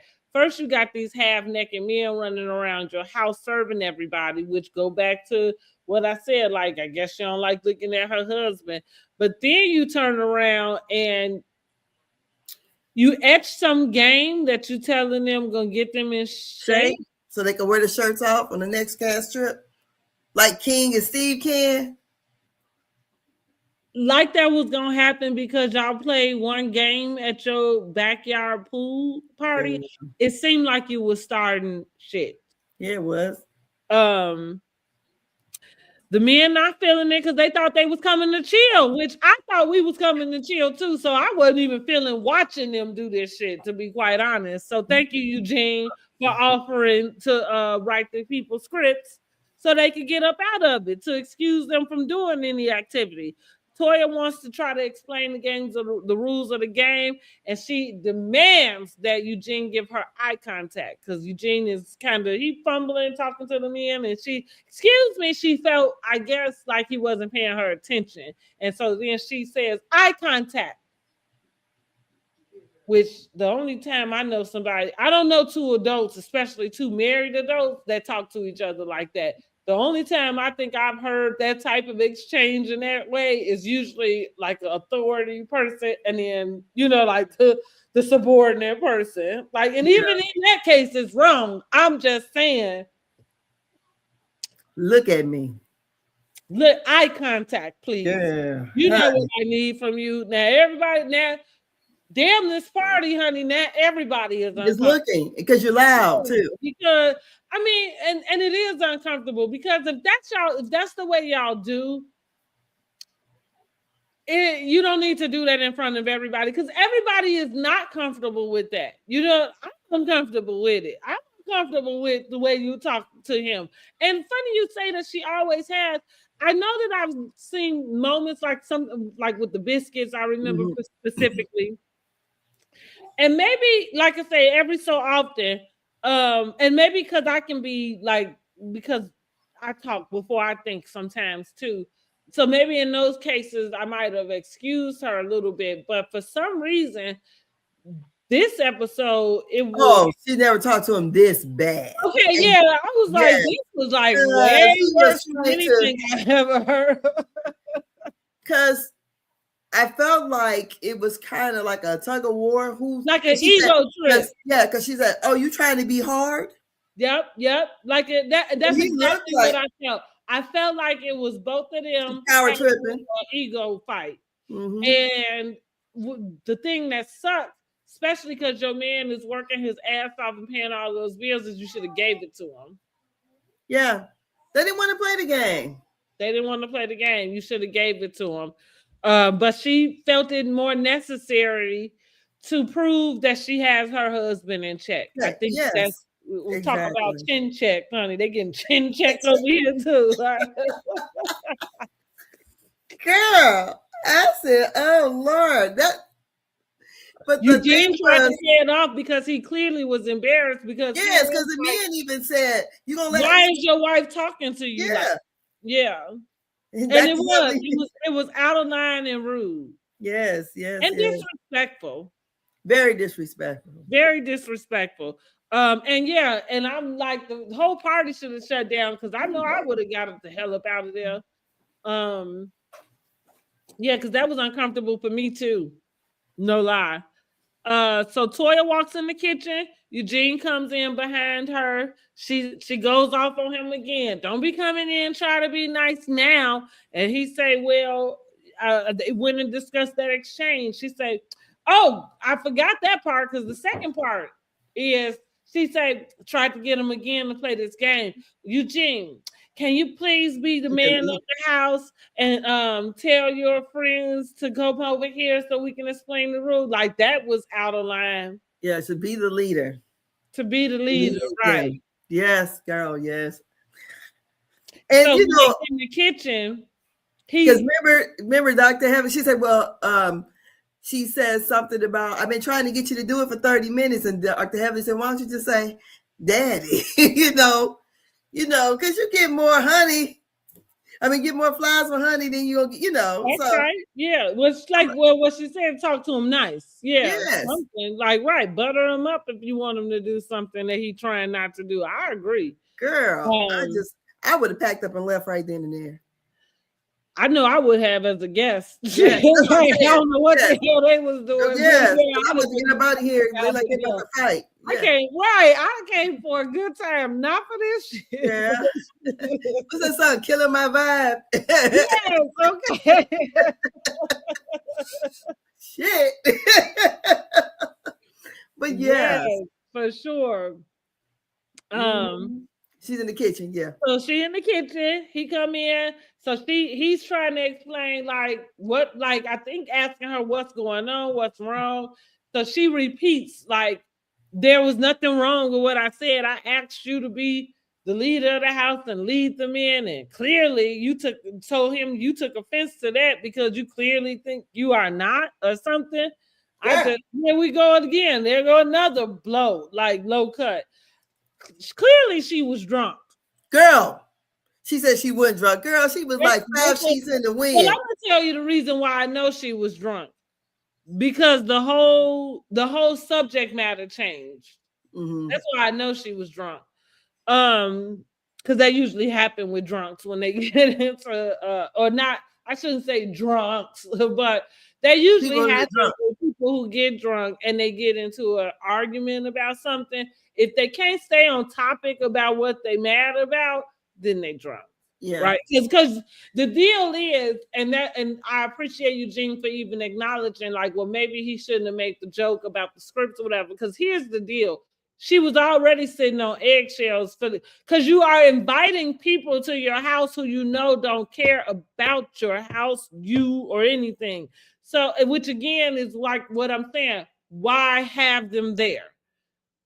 Like, I had to make that decision for myself, going back to what we were saying. Sometimes you have to do, I mean, these are not, they somewhat family members, but sometimes you just have to keep people, put people at arm's length, right? When I decide and realize, like, okay, you don't really have my best interest. No, you don't get to come and sit in my fucking house and break bread with me. Like, no, that's a very personal, coveted type of interaction. Like, you know what I mean? And yeah, inside my household, no, you don't get to do it. You know what I mean? Like when you, and that's the thing. So I'm saying that to say, her being drunk just exacerbated everything. Like she just exploded. And it came out on Eugene because I agree with you. They was in a struggle. They was in a power struggle. Well, first of all, you put his nuts in a vice in front of all his male friends, which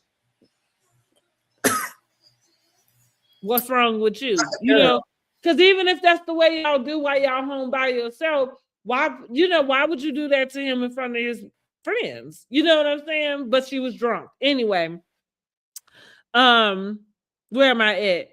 So yeah, she go off again. Oh no, because so he's telling her that the women felt they felt offended by what she had to say as well. Now that takes her all off. F them beads. Like, what you mean they offended? I don't give a F about them. You know, so and so, so and so. So she walk off. She got to fix her makeup. She go run to her closet, honey. That's her safe place. Okay, the closet. And here come, you know who? The try hard. Here come, you know who? There's a scene. Let me get in it. Like, girl, yes.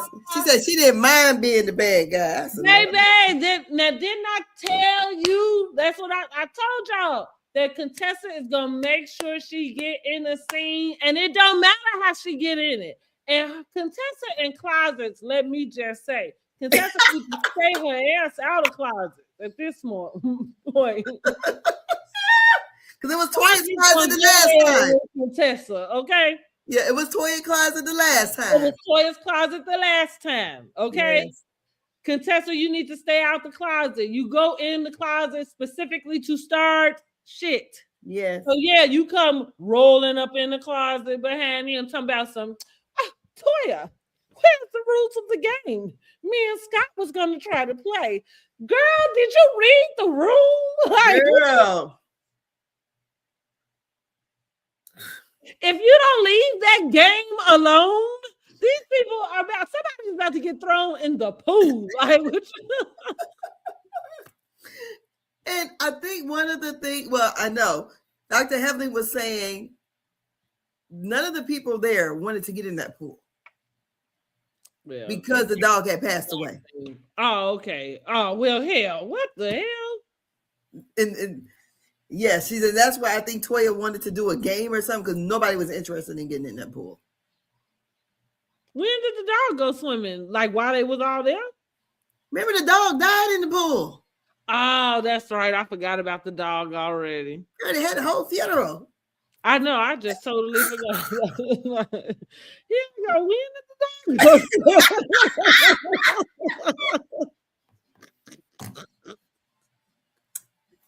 go? So, girl, we know what black people get on my damn nerves. Black people get on my nerves. Listen, that dog didn't have to die in that pool. They wasn't gonna be in that pool no damn way. No pool party had they been to that they got into the pool. No. That's right. Okay, let's be quiet her friends. Right, like that's why I say they wasn't gonna get in no pool. It don't matter. So yeah, Toya's in the closet talking to Contessa. Shit started Contessa. Kick it off. Try hard. I'll tell anybody what they need to know except for my husband. That's the only one I can't talk to about my feelings. Telling Contessa how she wanted Mimi and Heavenly to leave. She felt like they didn't have her back. They was talking about her. And that's what I mean. Like that, I was like, that's how I felt like. I said, Toya drunk. Because I didn't associate what you just did to Eugene out there with having anything to do with Mimi or fucking Heavenly. Okay. Girl, so they was watching her like they was watching TV. Right. Well, But we shit, was. you giving us a show. Right. Like, you giving a whole damn show and you mad because we watching. In disbelief, mind you. Okay. Like, is this happening? Exactly. And so Contessa stands up like, you want me to tell her? Because I don't mind telling her. And we know, Contessa, I feel like it was two things because you can't wait to have something to be able to go and, hold over that lady head. But also, you need your moment in the scene because up until that moment, we didn't realize she was there, right? Yeah. So Toya say, "No, I'm gonna go talk to my husband." That's what she say. So, honey, she proceeds to go out to the back to the pool, and then cuss everybody out, honey. The whole damn lot of them, everybody. Like, that's again how you know she was drunk. And listen, I had my moments, so I've done something maybe similar. Girl, Even in 100, I try even the interviews.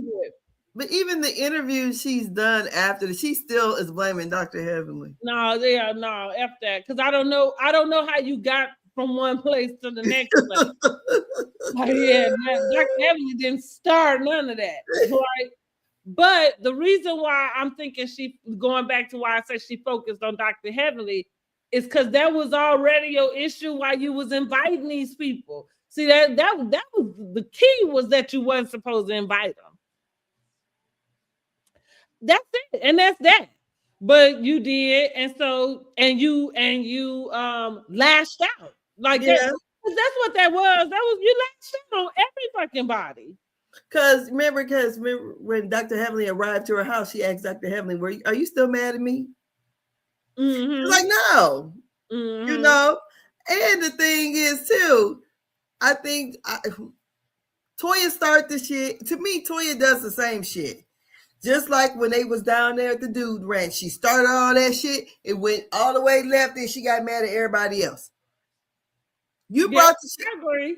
So, and she instigates shit. She called people fake all the time. So when somebody says something, and I like Quad said, when you go to somebody else's house, I said, because if this would have been a cast trip, it'd been different. But we at her house, and you decide to cuss everybody else out. Girl, I'd have left way before that. Well, that's what I'm about to say. Shit, what old girl say and what's love got to do with it? You ain't got to tell me but once. You wouldn't even have to get it out your mouth, because by the time you got ready to tell whoever they had to leave, the door would have been closing behind on my ass. Okay. So when Dr. Heavenly said, "I'm about to go," you ain't got to tell me. You ain't got to tell me. You don't get my fake purse. And I'm out of here, like, and also, and I'm this girl, like, because I'm petty too. You put me out your house, don't you dare think I'm coming back. Yes. I won't ever be back. No. Promise that. Like, shit, promise that. But right, like, you try to be on your best behavior when you in people's houses, because you step out of line, you up out of here. Mm-hmm. Done. You know what I mean? But I think Toya she really did lash out. And instead of, like you said, keeping it 100, saying that you lashed out on your husband first. And again, maybe it was because you still had this tension, which I do think that was the underlying, that you had this tension with the ladies, like, about your houses. And here's the feeling is right. You're right to feel that, because outside of, I'm going to say, Jackie, probably Simone, and I'm thinking that's it, or Mimi, and whoever the new ones are. But the rest of them, they've all had something to say.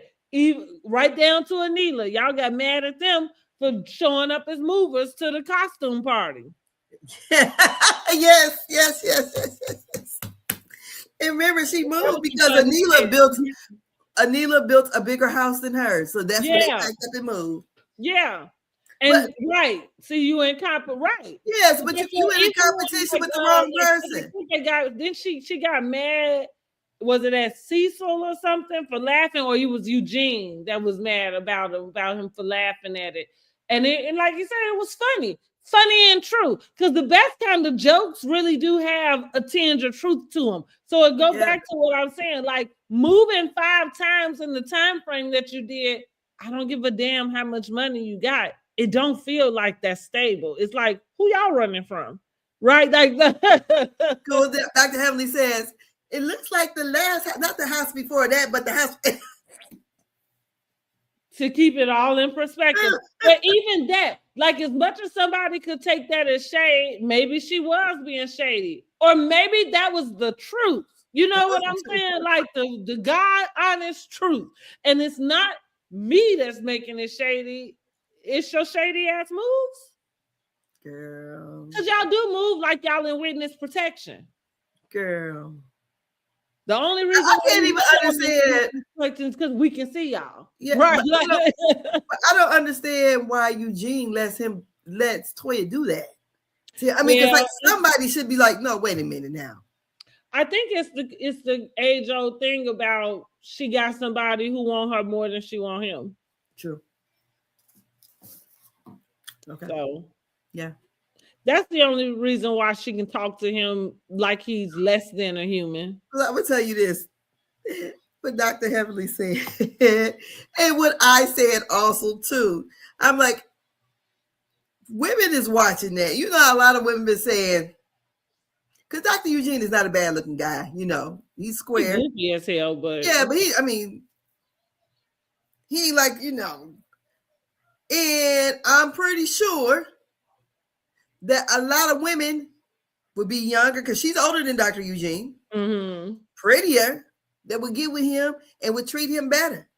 So I think at times when you put out this, you know, like, I'm just going to just treat him like shit, because that's what it seems like. I'm just treating him like shit. He going to deal with it.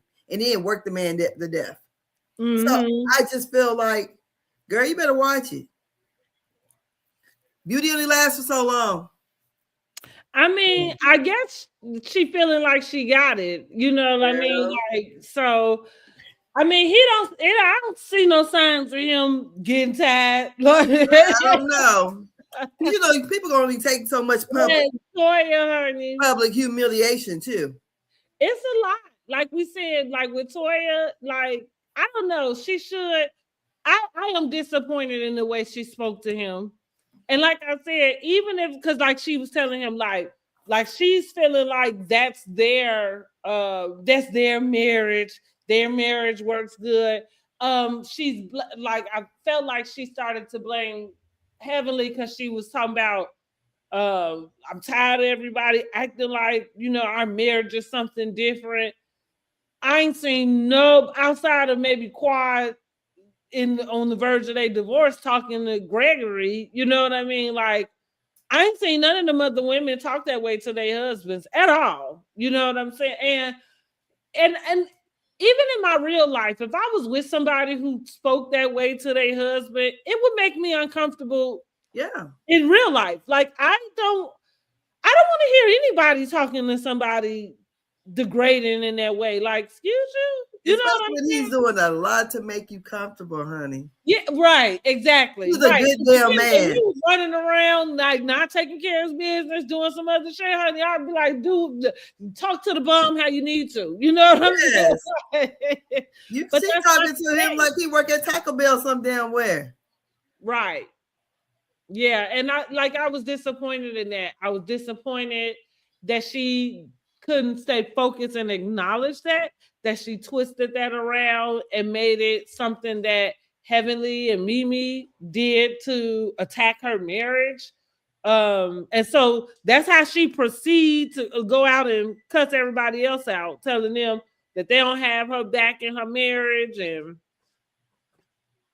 it was a whole bunch of other stuff I can't even remember because everybody was sitting there just looking, honey. Who could say anything? And then she came on back in, and then the women all coddled her. And yeah, I didn't like that either. I did not. And I like how Dr. Jackie kind of kept it real. Like, no. That's what I put in my notes. As a matter of fact, that's the very last note I have is Jackie called it right.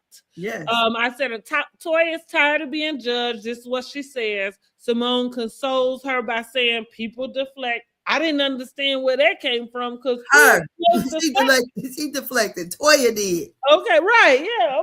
Shit. It's deflecting.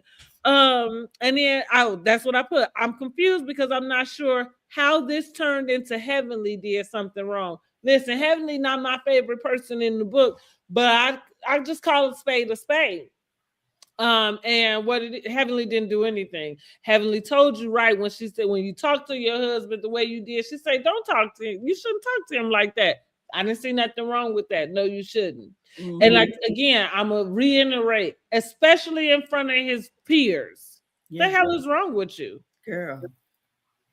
You want somebody to respect him, but you can't show him no respect. Exactly. Girl. You know, I think it's I was disappointed in Toya. And I think Toya needs some counseling. She needs to put that damn tequila down and get and get somebody on the line to help her with even whatever that validation thing is. Because you're not even in a group where you have to prove yourself. I can understand her, that was and that's what she was going to that first season, her and Mariah getting into that fight. That was something that she was holding on to, and that's probably what she's still holding on to, is not feeling like she's good enough for Eugene. Or not her not feeling that way, but feeling like other people think that. Oh yeah, she's probably looked at, or maybe, even that's why she and I wonder materialistic. Huh? I wonder if it's his family. That was I think it's her own inner thing. She's from Detroit, probably from the hood in Detroit. And it's something she has to work out within her, because you don't have to prove nothing to these ladies. Right. And you don't have anything to prove to anyone, though, in the grand so if you want to just made it out of whatever. Yes. So whatever it is that you obtain, whatever you have, you are in a circle of people that can obtain and have the same thing. Y'all on the even. She said that they jealous.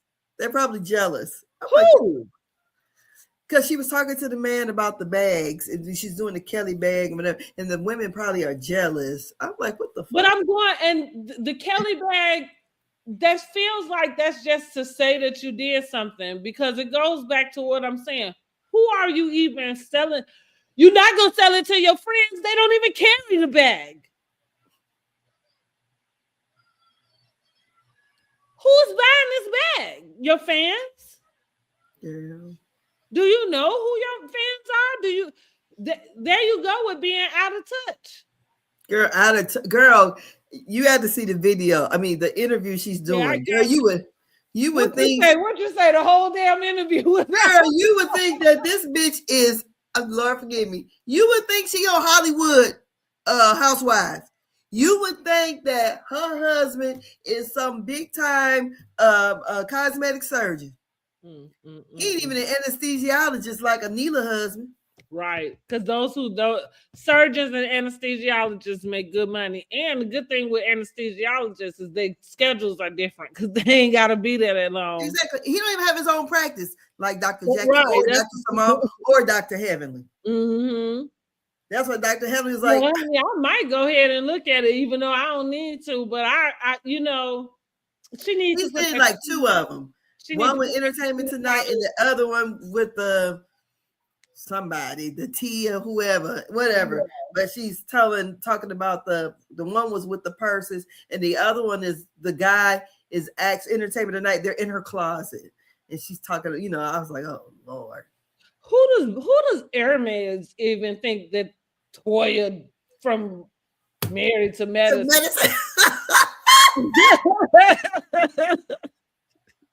A Bravo celebrity. You don't got a Cardi B. Who is she influencing? That's my point. Like, who is buying the bag? Like that. Like, who's buying the bag? Nobody I know anyway. Shit. So I don't even. Who can afford it? Yeah, right. That's and the ones who don't choose to spend their money there. You know what I mean? Yeah. I'm with them. If I buy something from Hermes, it'll be one of their blankets. It'll be made from the plateware. I like the plate. Yeah. Like stuff like that you could, and not to say I understand, like I was talking to a friend of mine about luxury bags and stuff. I understand it. You know what I mean? I like to say I'm a bag and shoe girl. And so I get that some of those things can be investments, right? Or investment pieces. But the second part too is that like I'm saying, like how many of one thing do you need? You know, so if it's a Birkin, like, do you really need 10 Birkins? Like, I don't understand. I just better not hear about Toya and Eugene like Wendy and Happy Eddie. Listen, now that you got a point with that. And it's safe to say that I think they might be all right. Because like even with their tax debt, that was kind of the most normal thing, which because and I took up for them during that time frame when everybody was kind of getting down on them, like, oh, you owe taxes. It's like, okay, they owe taxes. You know, the bad thing about taxes is whatever they say you owe, which you said you got another way, but I'm like, shit, it feel like whatever they say you owe, you just owe them. Like, I don't know. Yeah, true. But I guess all these other doctors, they owe taxes too. They pay them. I feel like they didn't pay theirs. That's not so unnormal. You know they should have did like quarterly taxes. That's what they didn't do.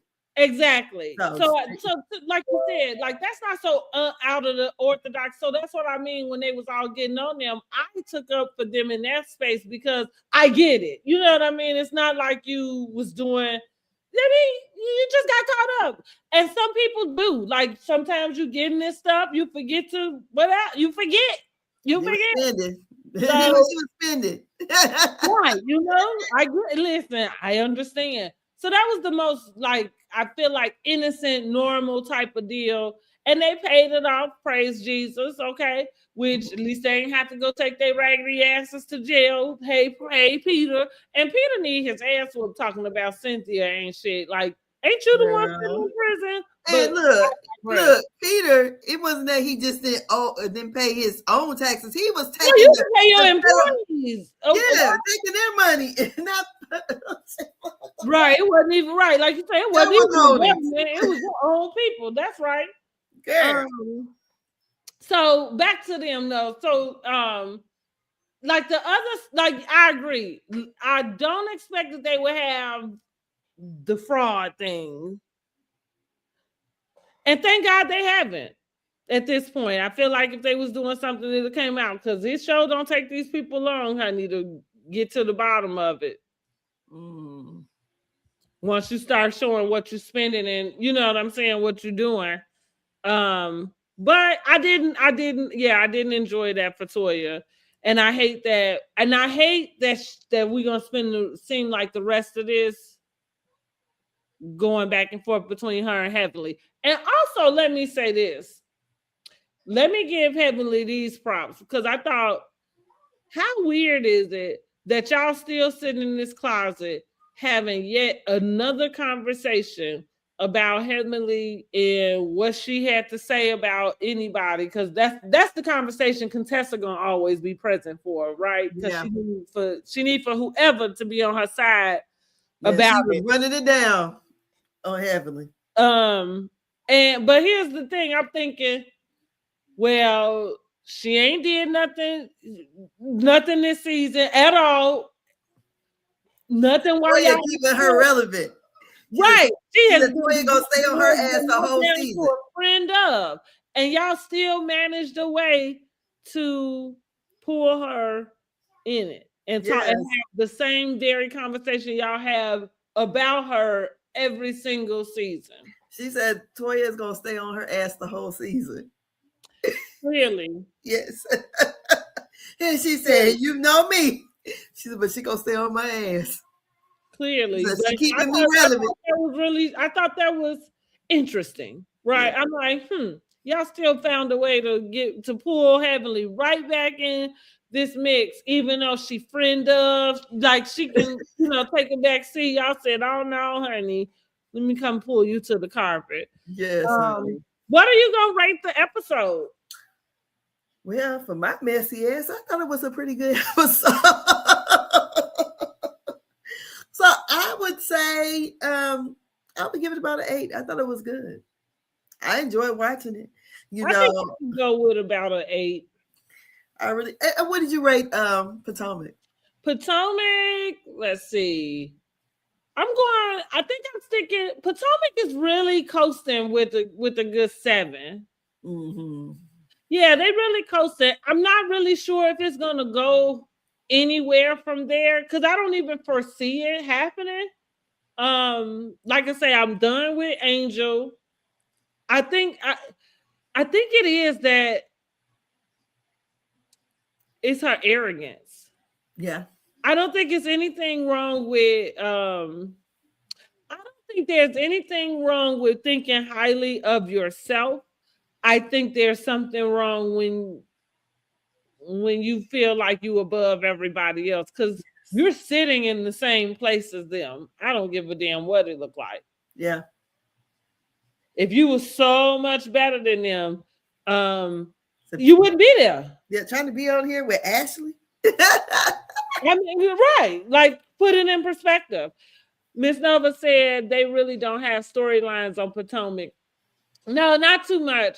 And that's what I mean. Like, they just really are. It's not a horrible season, but they are coasting. Thank God for Stacey. Because I think Stacey is the one that's helping that happen. They all are kind of trying to gang up on her. And she's just bringing it. And you like dusting it off her shoulder and moving right on along. And the rest of them are doing whatever they do, but they just coasting along. Like I said, it's not horrible. It's not, and I don't foresee it. I don't foresee it changing. Maybe not until we get to where Karen gonna enter her tail end, or whenever we gonna get this interview between her and Andy or whatever. So I am looking forward to that. But I'm done with the girl Angel though. I'm done with her. Her arrogance is too much for me, especially for you to not be able to back that shit up. Yeah. Cause I'm okay. Look. I don't like nobody being arrogant. Like it's a turn. It's it's like a rub me the wrong way. Like that's the way he came in. I can have a comma. I can give you what you got if you got, you know what I'm saying? If you got the shit to back it up. Like if you arrogant and you got all of this shit backing up their arrogance, then okay, then fine, gonna be arrogant like that. I'm just saying, you know what I mean? Yes. Like, back it up is all I'm saying. Don't be coming out like, and that's what I mean. Like, girl, you know how this look. And again, I'm not trying to say the lady is broke or anything. At least I hope not. But I'm just saying, like, you don't get it. This is not the space. She just don't fit in. Yeah. And she takes things way too personal. Right, yeah. Yes, I mean, she held on to the catfish forever. Now she holding on to the eviction. That's gonna run all the way to the end of the season. Yeah. Now here's the thing. I ain't mad at her for not inviting those girls into her house because I just tell y'all about Toya ain't had no business inviting them people she know either she don't like or don't like her into her house. Like that's just that. But they trying to play along to get along. So now you done cussed everybody else out, everybody in the place out. And now you got to make it somebody else's fault. But where was I going before I brought Toya into that? Because we was talking about Potomac. Anyway. Angel. Oh yeah, Angel, but yeah, I'm done with her. I'm done with her. I can't do Angel. I like Stacey is just she got the game. Yeah, but she's the TV professional though. You know what? Right, clearly. Yes. I didn't realize until she was doing that interview with Carlos King. I guess I didn't realize like improv or whatever, like being able to be that salesman for QVC. Yeah. I didn't realize how much they made because I thought to myself, I said, that's why, you know what I'm saying? She probably is good at this because she is just able to pivot. I mean, and on the dime. And whatever. And the other part is the things that the girls are focusing on is really not that big of a deal. So it make them look silly. You know what I mean? Like silly. She just knows how to work the game. Being a liar. Yeah, she knows how to work the game. Mm-hmm. She said she watched the show. And she, I mean, she used to do the news, and she Yeah. she got that. She got it, honey. Like what to say? The I and the T. Yes, she got it. Yeah, I like. she got. She really got it. And who would you say? Well, so far this season, I think Toya Carey and Married to Medicine. She keeping the mess going. She's brewing it. She's stirring it up. And Dr. Heavenly said, yeah, she got to do all that shit because she got to make sure them checks come in. Listen, yes, and yes. Yep. But yeah. What I do want to say about Quad, I want to say this. I'm sick of Quad. I really don't want to see her on another season of Married to Medicine. I am not interested. I'm not interested in following her and King's fertility journey personally. You notice something? We didn't really talk about her at all because you didn't even talk about her being in that closet. Oh, I did mention her being in that closet. Yeah, I mean, because she kind of faded to the black. I did talk about them going to get their ultrasound. Yeah, but right, but like here's the mess. I'm interested in that. I think it's made very clear that you probably was a gold digger with Greg, because I find it very strange the lengths that you're going through to have this baby with somebody who you're not even married to. Mm-hmm. He doesn't even want to move into your home. And he seemed like he getting tired. Yeah. And you know what? I don't blame him. If I was a man, I don't want to move in no woman's home anyways. We got to buy a home together. I'm not going to move in the home. You can lay there with everybody. I mean,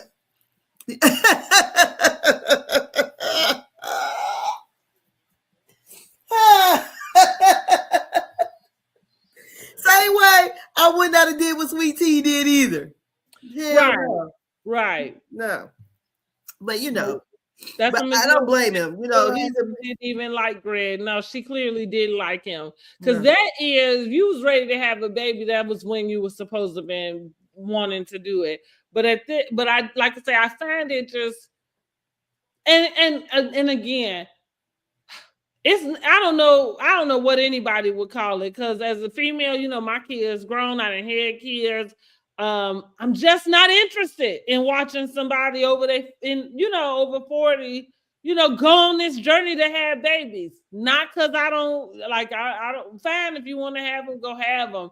But I don't want to get invested in all of this extracurricular stuff you got going on. Like I said, I'm not sure why you got to go all the way over to Ghana, but your man getting tired of it. Yeah, but look, don't it seem like her scenes is filler scenes? Yes, they are. Yeah, I mean, ain't nothing even happening with you and this guy. That's what I mean. Like, that's why I'm saying, and ultimately, I'm not interested. Pass me by. Yeah, because I'm like, out the group chat. Because the people we're talking about so far, really, Dr. Heavenly, Toya, Dr. Simone. Oh, and Dr. Contessa, when she backflipped her ass in the scene, because she gonna make it. she gonna get in the scene one way or another. I don't know what Quad's gonna do, but it just seems like she's kind of fading to the black. I feel like it's that way with her every season. I'm not sure why they keep bringing her back. I don't know, because she ain't. It don't seem like, how they get in there. She ain't getting in it. It don't seem like to me. But yeah. Mm-hmm. But I thought the episode was pretty good though. But yeah. Yep. All right. Well, that concludes our review for Real Housewives of Potomac and Married to Medicine. We are going to do Love and Marriage Huntsville tomorrow. What's tomorrow, Tuesday? Mm-hmm. We could get that over with. Yeah. Okay, so we will do Love and Marriage Huntsville. And real quick, I caught a scene today of old episode of Love and Marriage Huntsville, and so forgot that Destiny, I don't know if she actually sold her the home, because that was the home that Mel ended up moving in, but Destiny is the one that showed her the house when she was. Okay, she was the realtor. Uh-huh. Oh, okay. So look, that came up on my TikTok earlier, and I thought, okay, look, that's what I said. Thanks for going back and doing I sure forgot, honey. Exactly. Yeah. Sure forgot. Listen, because she's such an afterthought. But we don't have that messy ass, messy. Well, right. What else she gonna do? The bone carrier, honey. Collector and carrier. And then be like, I don't know why it's happening. Right. Girl, come on. Yeah. Why, no, I don't know why I'm in the middle. That's what she is. Girl. Middle. Well, why are you in the middle? Because you're talking too motherfucking much. Mm-hmm. Yes, okay then. Well, we'll be back tomorrow. Same bat channel. Yep, same bad time. Make sure y'all like the video, subscribe to the channel. And we will see y'all tomorrow. Bye-bye.